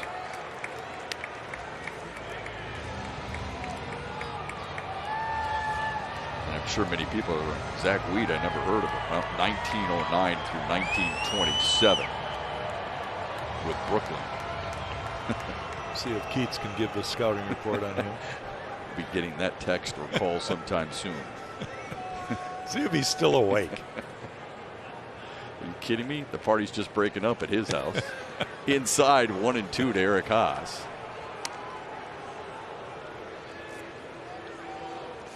We've been treated to two really special pitching performances by the Tigers so far in this series.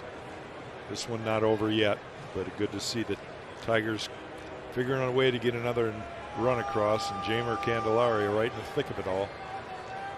The 1-2, low and away.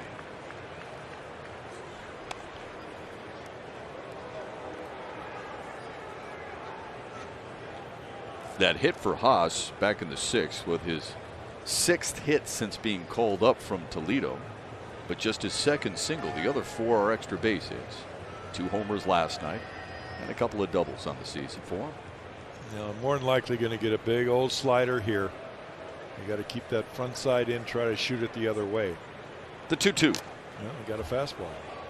Got the cookie right down Broadway.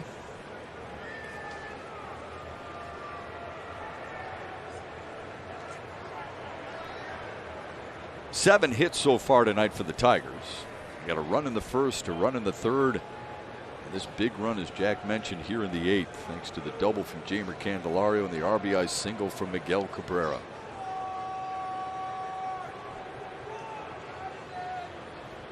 The 2-2 from Paul Sewald. Good discipline by Haas to run it full. Pretty much tells the story right there. Nothing but zeros for the Mariners. 5 hits, 3 runs for Detroit. Good defense on both sides. No errors tonight. Mariners are falling asleep. There's actually 7 hits for the Tigers. So. Well, maybe I'm falling asleep.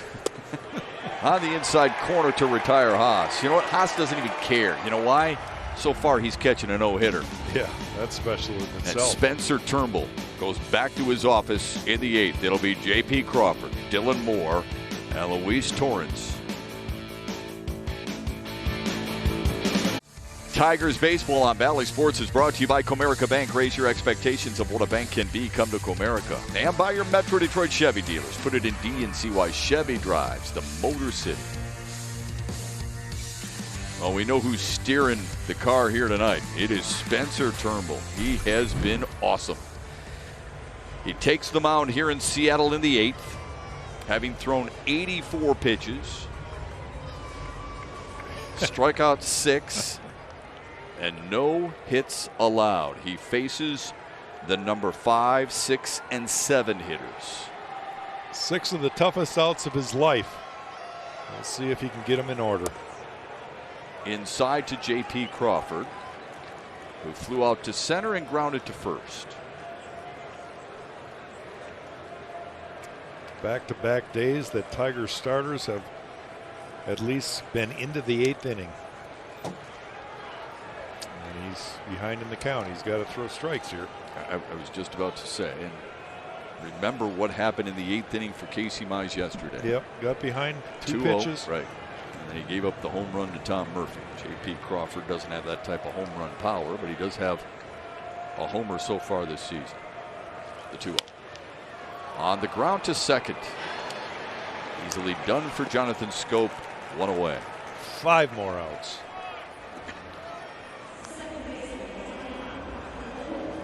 What's he feeling? You know, I'm only reliving my thoughts. I was so confident. It was such a great feeling. But your focus is so sharp. That's probably something he's never felt before. I mean, let's face it, Spencer hasn't been in the 8th inning that many times in his career at the big league level. So this is all new to him, but I'll tell you what, it's a fun time. 19 of 23 first pitch strikes for Spencer Turnbull. That in itself says a tremendous amount. Working ahead. You just don't want to throw one over the heart. Make sure you hit a corner. Dylan Moore, did he hold up? He did.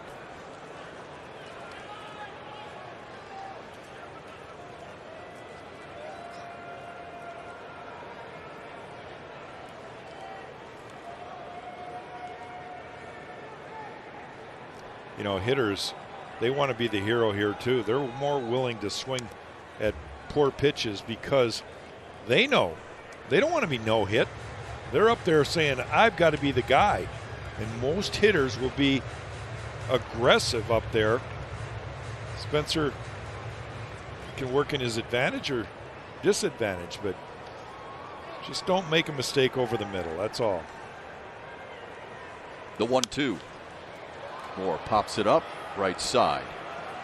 Nazara chasing, same with Cabrera, but that's about 5 rows deep.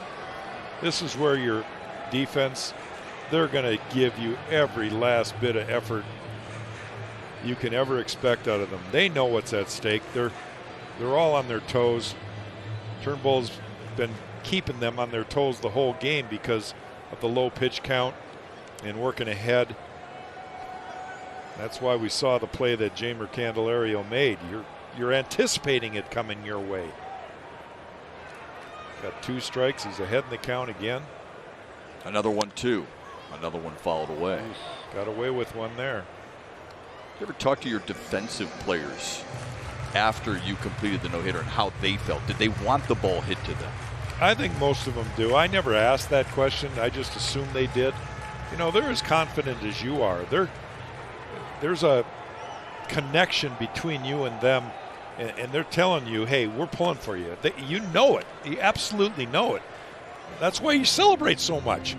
It cost me a lot of drinks after my no-hitters. I can tell you that.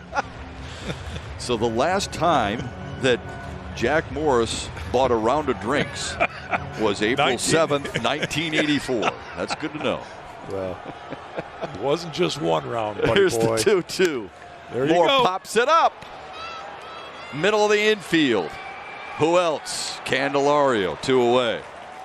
Well, that mound's there.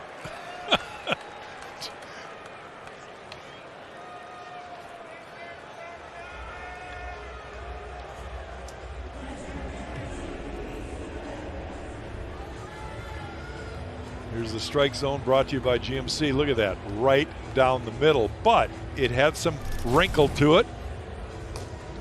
And right there, Dylan Moore was a little bit out front, popped it up. Huge out. I can't tell you how huge these outs are. Now he's got 7, 8, 9.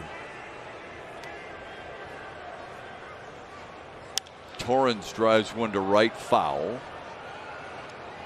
Luis Torrens struck out in the 3rd, grounded to short in the 5th.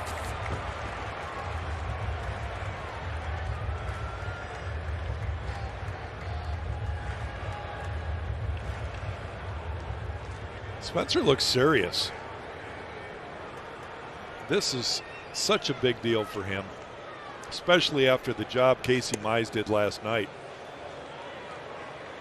And that ball right there could have been called a strike, I think.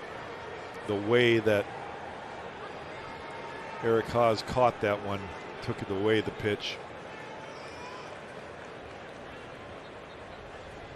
The 1-1 to Torrens. Inside, 2-1-2. That ball was a fastball sinker that broke about 3 feet. Get back even here. Make a good pitch. More than likely, this is a hitter's count. He'll be swinging.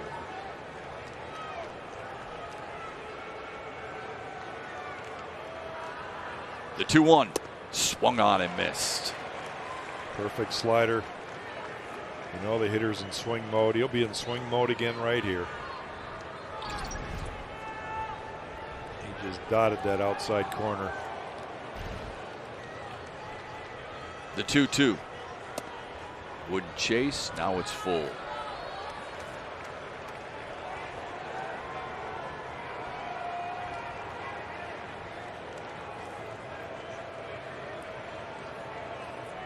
You don't have to make a perfect pitch here. You just have to try to hit a 1/3 of the plate. The payoff. He struck him out. Spencer Turnbull owns Seattle through 8. He's no-hitting the Mariners. And the Tigers lead at 3-0 as we head down the stretch. A thing of beauty from the Tigers right-hander tonight.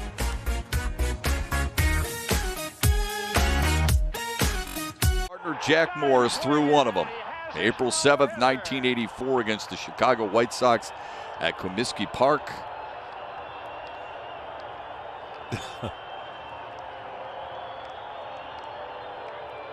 It was an exciting time. That bear hug from that man right there. We didn't know who was going to pick up who. And I don't know. It's just one of those special moments you share with your teammates. So much fun. Just hoping that we get to witness that here tonight. 3 outs away.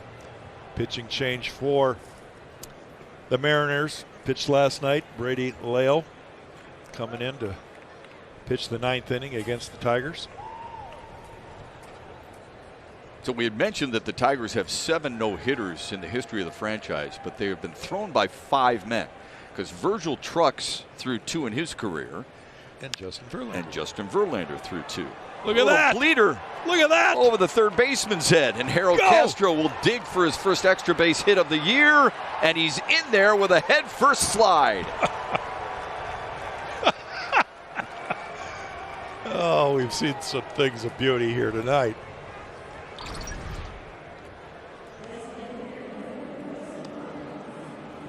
Just a chip shot. And it's not how hard sometimes, it's where you hit them. That ball stays fair. Seager has to chase it all the way to the warning track around there at third base and make it work. Make it work. Pick up that extra run.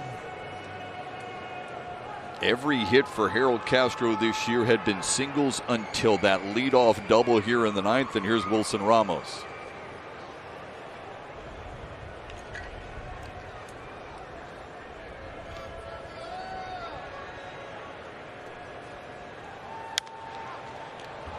Pops it up, foul territory. Is there room? Yes, there is. 1 away. He's swung in a lot of early pitches tonight, Wilson Ramos. He has. And when you're in a little bit of a slump offensively, you want to track some balls. He's not doing that, and he's gotten himself in pretty quick outs. 0 for 4 tonight. Akil Baddoo is just hoping for contact. If he can make contact, we've got a chance to get another run here because he can run.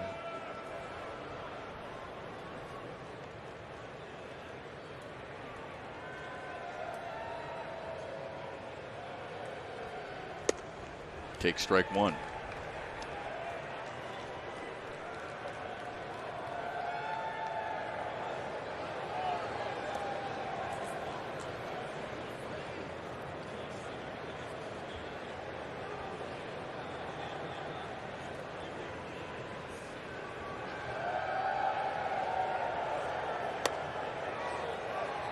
Just inside, 1-1.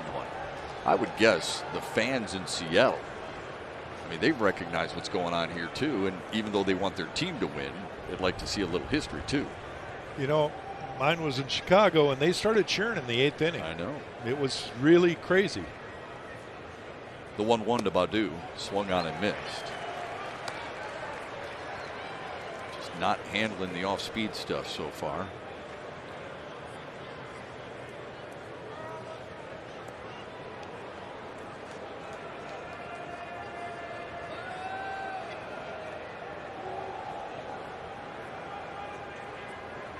Try to stay short to the ball here. Get the barrel to it. Good outside. Take.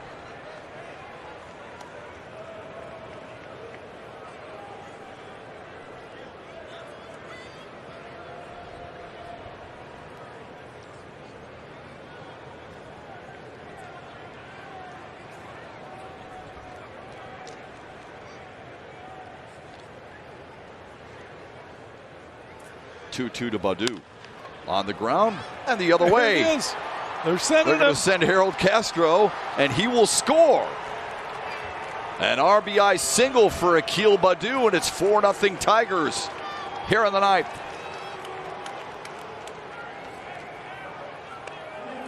You know, Harold was kind of hesitant going around third. This ball's hit softly, but it finds the hole on the left side. And watch Harold's reaction here. He's picking up the ball first, and then he looks at Chip Hale, and he's trying to get his feet and his timing right. He does not exactly fly around third base, but that ball dies out there in the outfield, and that little bit of hesitation There's Spencer Turnbull. He apparently has leprosy right now because that's what happens with pitchers that are throwing no-nos. Nobody talks to you. Nobody looks at you. You're just a man on an island. So much fun. I would guess right now Spencer Turnbull's thinking to himself, all right, 4 runs is enough. Let me get back out there. Come on. Here we go. I'll be honest with you. You're absolutely right.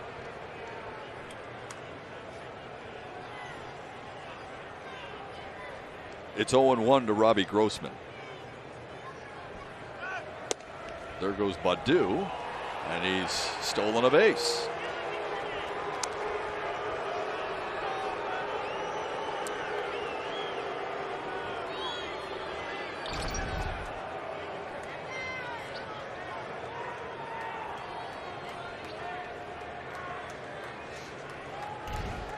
Nineteenth stolen base off catcher Luis Torrens.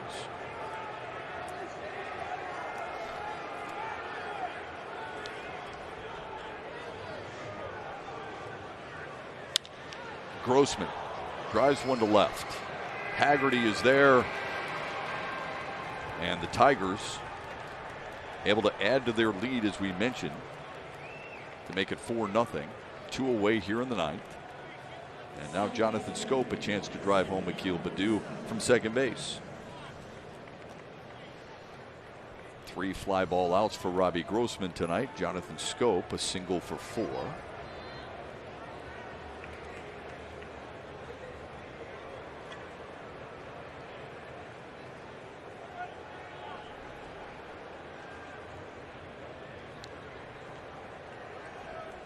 Brady Lales, the 4th pitcher of the Seattle night.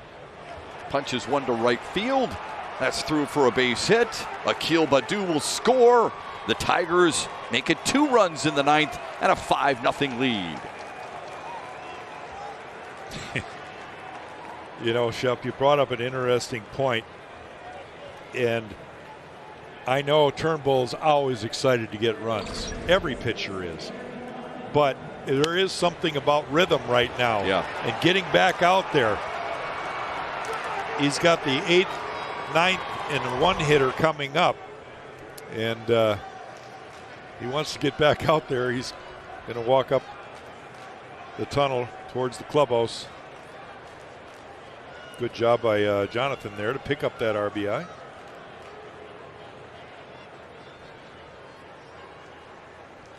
Jeimer Candelario swings and misses. Turnbull will face the 8, 9, and 1 hitters in the 9th.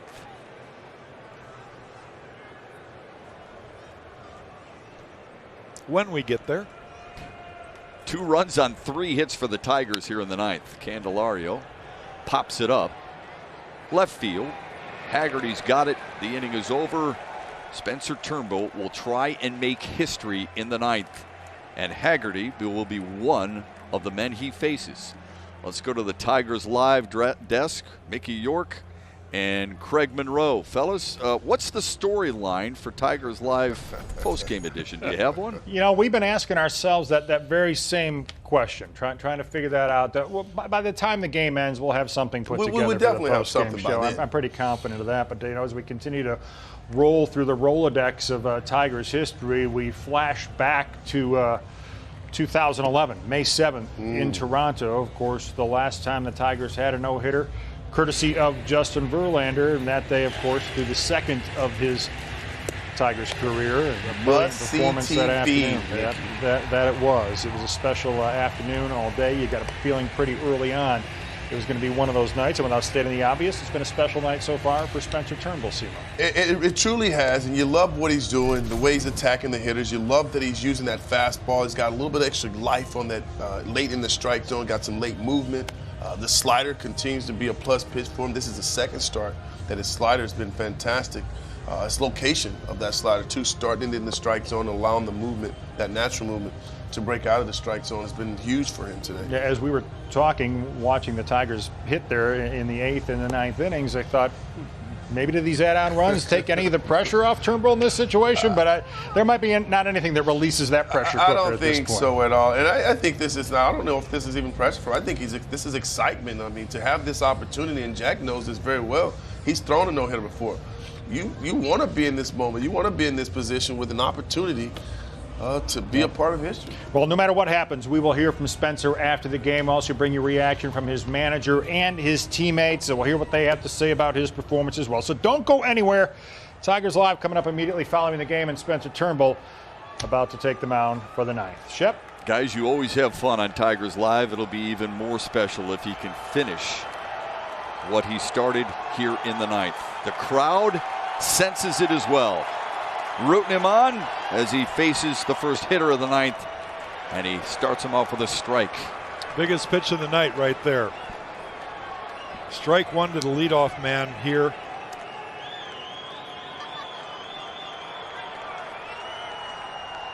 The 0-1.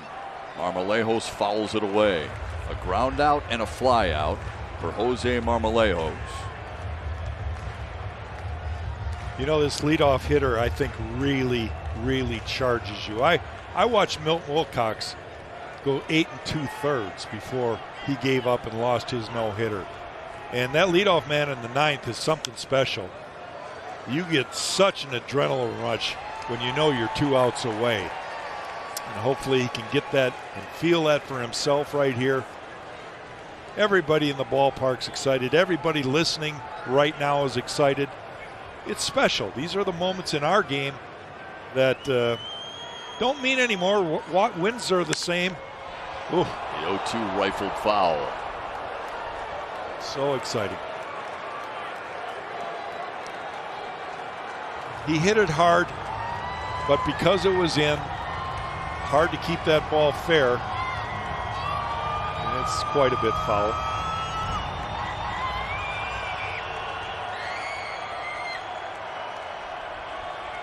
Change-up. The 0-2 in the dirt. Boy, that's an interesting call right there by Eric Haas. He called a change-up. You want to get beat by your third pitch this time of the game? Seriously, I'm glad he didn't even throw it close. But if that guy got a hit on his third best pitch, you're going to have a tough time sleeping tonight. The 1-2. High and away.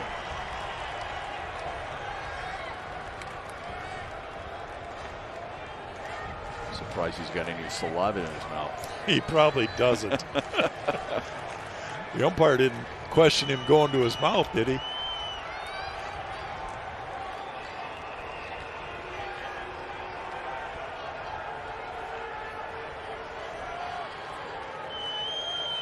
The 2-2. Gobbled up by Haas. It's a full count to Marmolejos. I'm predicting he's going to come back with another slider, and it's going to be a strike.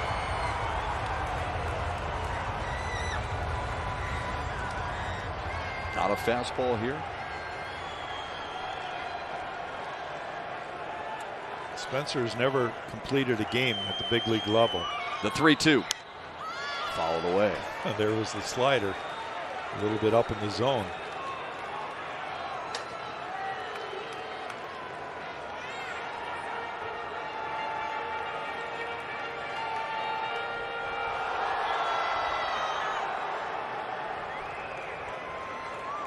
His career high in pitch count is 111. He's 3 away from that. Another payoff. And he walked him to lead off the ninth.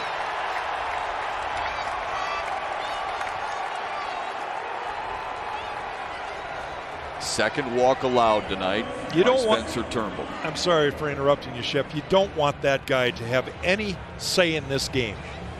And that's the problem, is he's at a 111 and he just walked the leadoff man. Now, he's got 5 runs to work with, but AJ, when you start getting around 115 to 120 pitches, he's got a decision to make. I don't want you to have a sore arm and get hurt here. So he needs the ground ball right now. Number 9 hitter. Sam Haggerty has grounded out twice. First pitch on the outer rail. 0-1. AJ said as much about Casey Mize. It was a hard decision to go get him. Yep.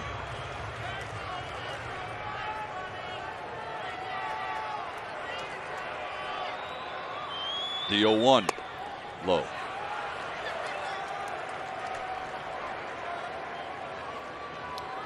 Soto's getting loose in the Tiger pen.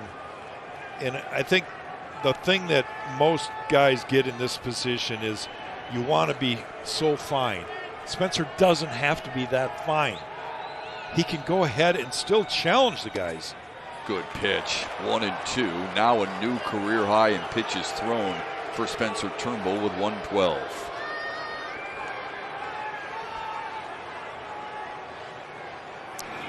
He needs to be efficient right here. He's got to go after him. You're hoping for the ground ball double play, but put him away one way or the other. Get an out right now. The 1-2. Swung on and missed. One away in the ninth.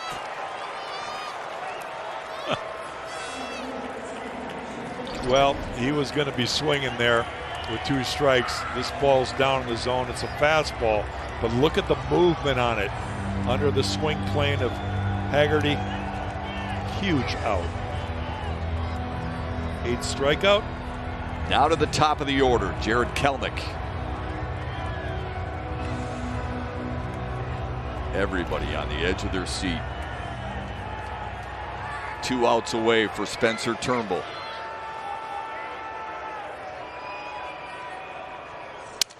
Broken back grounder. There's one.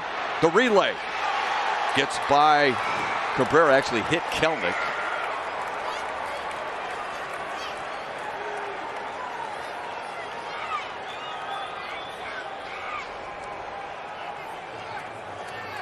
Well, you get the lead runner anyway. It was very doable double play, but look where Harold had to go all the way over there. And then a little bit of a slow turn. Miggy wasn't going to get that ball. They actually caught a break here for the fact that it hit Kelnick.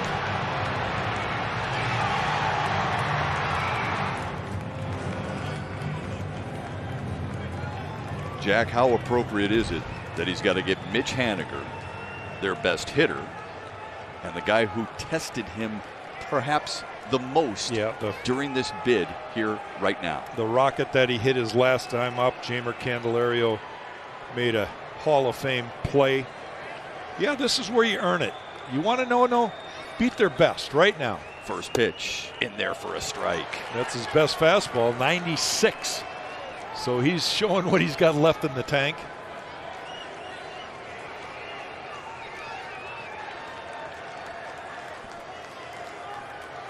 (24 of 29 first pitch strikes).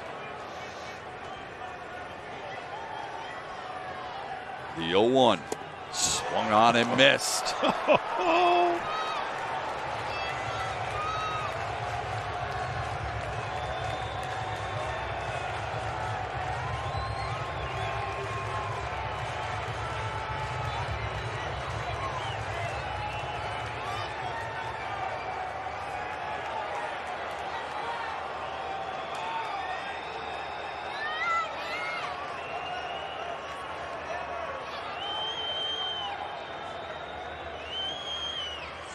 He's done it!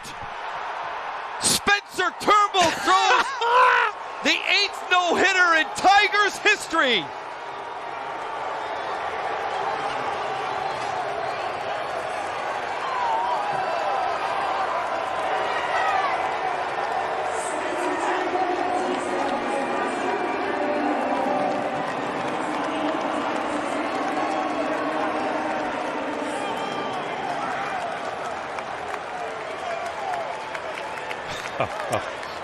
Oh my. What a night, what an effort.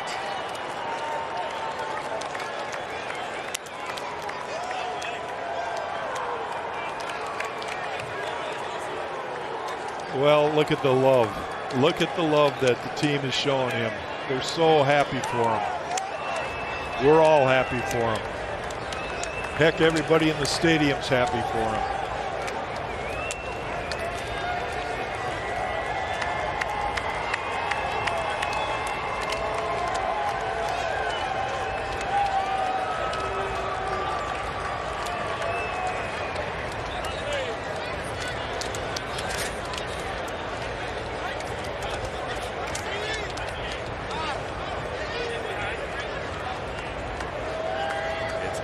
line at a wedding ceremony. Everybody wants to hug Spencer Turnbull. I want to. He's not here, but I want to. So many firsts, Jack. Turnbull, Eric Haas's first no-hitter caught, and the first umped by Angel Hernandez behind the plate. Is that right? Well, now he knows what it feels like. I think this is a huge step for Spencer in his progress through the big league level. It'll never, ever go away. Look at that. Even the bullpen catcher, Juan Nieves, giving him a hug and congratulating him.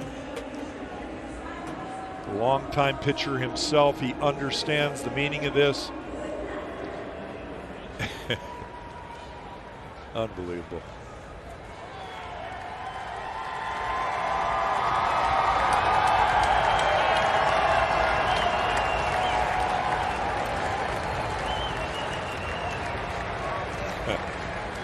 Spencer's girlfriend.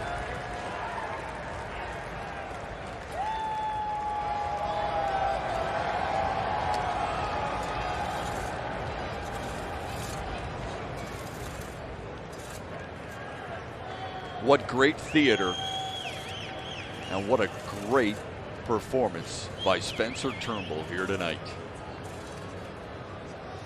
A career high in pitches and his first career no-hitter.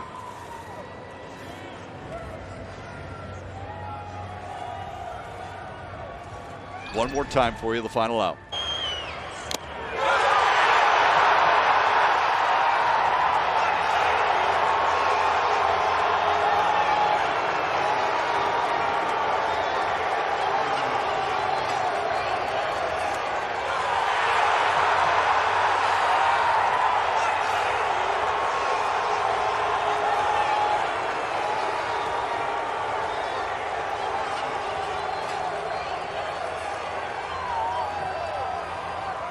Such a special moment. So cool.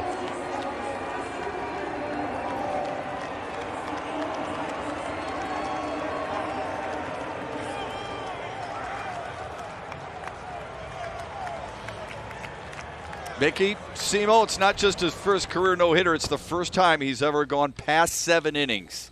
That'll be a fun Tigers Live, gentlemen. To you. All right, Matt, thank you very much. And we are thrilled to be joined now by Spencer Turnbull, Craig Monroe, and Mickey York back here in the studio in Detroit. Spencer, that was absolutely fantastic. Can you somehow explain what the emotions are like right now, what this moment and what this night has meant to you? I mean, it's just surreal. I don't really have words right now, but probably the best day, best night of my life, to be honest with you. It's pretty freaking cool. I just don't really know what to say. I'm absolutely surreal. Just trying to soak it in. Spencer, at what? These guys behind me. Yeah.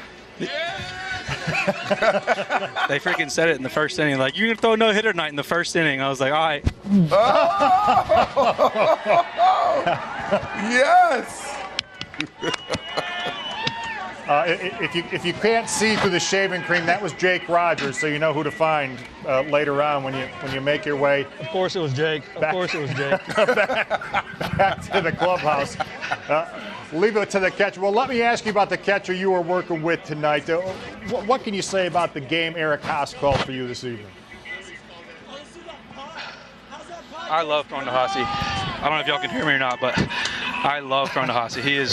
We've had good chemistry every time he's called me. It's only been a few times. I appreciate it. I'm sure I look fantastic right now. No, I love it. I enjoy every second of this. We were watching you in between innings. I will say that shaving cream doesn't taste the best. No. It's not delicious. It's not whipped cream. I promise you that. At all. Well, you won't have to find anyone. If you go to shave after the game, you're set there. There's plenty of it still sticking to your face. We were watching you in between innings, and you're not sitting down. You're kind of bouncing back and forth, standing up, raring to go. What's going through your mind as you're waiting to get back out on the mound tonight? Mostly just trying to keep my body loose and just stay locked in. There's been a lot of times in games previous where I'd lose mental focus in between innings sometimes, especially if things are going really well. I've had a tendency to kind of let off the gas with my mentality sometimes, and lately I've just been really trying to stay as locked in as possible without shifting out of that mindset at all. I'm not perfect with it by any stretch, but I do feel like I've made some huge strides there over the last year. And yeah, just mostly just trying to stay locked in, trying to stay present with the game, but just trying to feel my body the whole time, keep it loose. If I feel like I need to keep anything warm or stretch anything out or roll anything out or whatever it is, I just try to just stay present and feel my body and be ready to go out there the next inning. Hey, Spence, man, first of all, congratulations, dude. I'm so extremely proud of you because I know how hard you've worked. We've had some great conversations, and I know the work you've been putting in. But I do want to ask you about that 9th inning. I have to ask you, with 2 outs, Hanger comes up, and he's been their best hitter. He's got 12 home runs. Can you take me through that emotion? Take me through what you were telling yourself when you're on the mound and you're like, okay, I have an opportunity. I got to get I got to throw 3 strikes, or I got to get 1 more out. What was the thought process there? I had a gut feeling that I was going to end up having to face him one more time for whatever reason. I was like, I remembered, I'd already given up a walk, so 1 more walk wasn't going to change the no-hitter at all. And I just kept that in the back of my mind just in case I might have needed to make a really close pitch here or there. I had the opportunity to nibble a little bit, but I don't want to think like that much. But I knew that in between innings, I was like, there's a chance if I don't get 3 up, 3 down, I might have to face Haniger again, and he's by far their most consistent, strongest hitter, and he hit me really hard once to center. He got a slider pretty good, just missed it. Then he smoked one right at Candy, and Candy made a fantastic play earlier in the game. So I was like, of course I'd have to face him one more time, but I felt good. We started off with a sinker, pretty much just middle, just wanting to get ahead. Just put as much on it as I had left, and then I threw a very good executed slider that bit off really well, and then he'd missed several of my 4-seamers earlier in the game, and I was like, he's getting nothing but straight heat this last one, and I just threw it as hard as I could. I love it, man. Congrats, dude, again. Well, Spencer, you have thrown the 8th no-hitter in Detroit Tigers history, the first since Justin Verlander in 2011, and another guy that's a part of that Tigers no-hitter club is joining us now. Mr. Jack Morris would like to speak with you for just a moment. Jack? Hey, man, you know how proud I am of you right now, and it's almost better than me throwing one is watching and calling one. It's just so inspiring. I love you, man. I was so happy for you, and we'll catch up. Love you too, man. One of these crazy days, we'll catch up and relive this a few times. Congrats. I appreciate it. The only thing I have left to say is just all glory to God. I really felt like his presence was with me all night. Honestly, warming up in the bullpen, I felt horrible. My mechanics were not clicking at all. And I was like, all right, it's going to be a mentality day. We're just going to have to fake it till I make it today. And after the first, I started to click in a little bit and felt really good in the second. But like I said, whatever it was, I was really off warming up in the bullpen. But I just said a quick little prayer and just like, all right, we're going to go for it. Whatever I got today is what I got. And that's how it is. A lot of firsts for you, Spence. Your first career complete game, your first shutout at the big league level, and then the no-no to top it off. So, again, congrats, and man. To top it off, I get to take a round of BP now because AJ promised me that after a complete game shutout, I get to take BP one time. So go maybe yard. I can get 2 with a no-hitter. I don't know. 2 days. No. Ohtani has nothing over you, man. The night keeps on getting since better. Church League softball 4 years ago. We're going to swing for it. Hey, Spencer, enjoy it. Congratulations once again. A brilliant performance, and now part of that exclusive no-hitter club in Detroit Tigers history. Enjoy the rest of your night, my friend. Go celebrate, kiddo. Thank you, guys. I will. Appreciate it. All right, Spencer Turnbull is going to head into that locker room where he is going to be mobbed by his teammates after throwing the 8th no-hitter in Detroit Tigers history. And here's the club that he joins tonight, of course. Justin Verlander and Virgil Trucks on here a couple of times. Jack Morris, of course, in 1984 against the White Sox. And now Spencer here, the latest. By the way, this is the second time the Mariners have been no-hit this month. John Means of the Orioles did it to them, if you can recall, just back on May 5th. Unbelievable story. But guys, the emotional guy that I am, I got to take a moment and I have to embrace and enjoy the moment that I just experienced here with my teammate, Jack Morris, Hall of Famer, speaking to Spencer Turnbull. and how proud he is of him. They've had many conversations. Jack has been pulling for him. He has been trying to get him to this point to where he trusts that nasty stuff that he's featuring. And I heard my friend, Jack Morris, be emotional. That's what this game is. That's the fraternity that we have, man, that you love it. You're pulling for these guys. You want to see them succeed.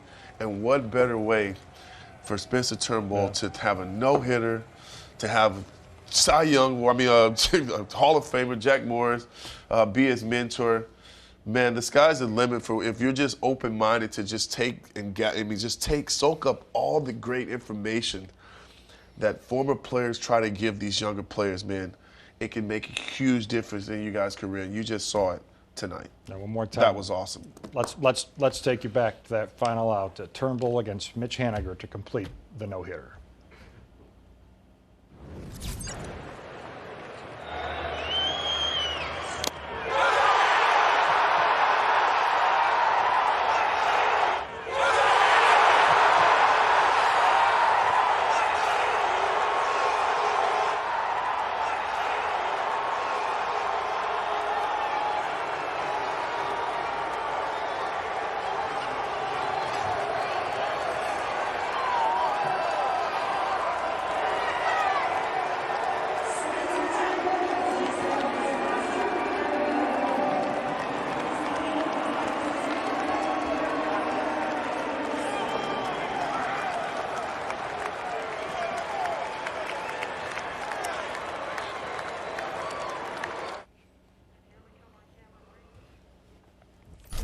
It gives you goosebumps. Spencer Turnbull finishing the no-hitter off tonight in Seattle against the Mariners, and it's just past 1 o'clock in the morning, but nobody's going to bed after that. Everybody in Detroit, everybody cheering for the Tigers, and Spencer Turnbull amped up tonight, and the celebration continues here on Tigers Live in just a moment. We will look back at Spencer's night from beginning to end, what made him so effective this evening, the key hits and the key plays made behind him to help preserve this no-hitter tonight. He talked about that great play that Candy made. If you missed that, we'll show that to you again. The add-on runs, how big were those? A.J. Hinch, his teammates, all reacting to watching a piece of Tigers history in Seattle tonight. All that and more coming up next on Tigers Live.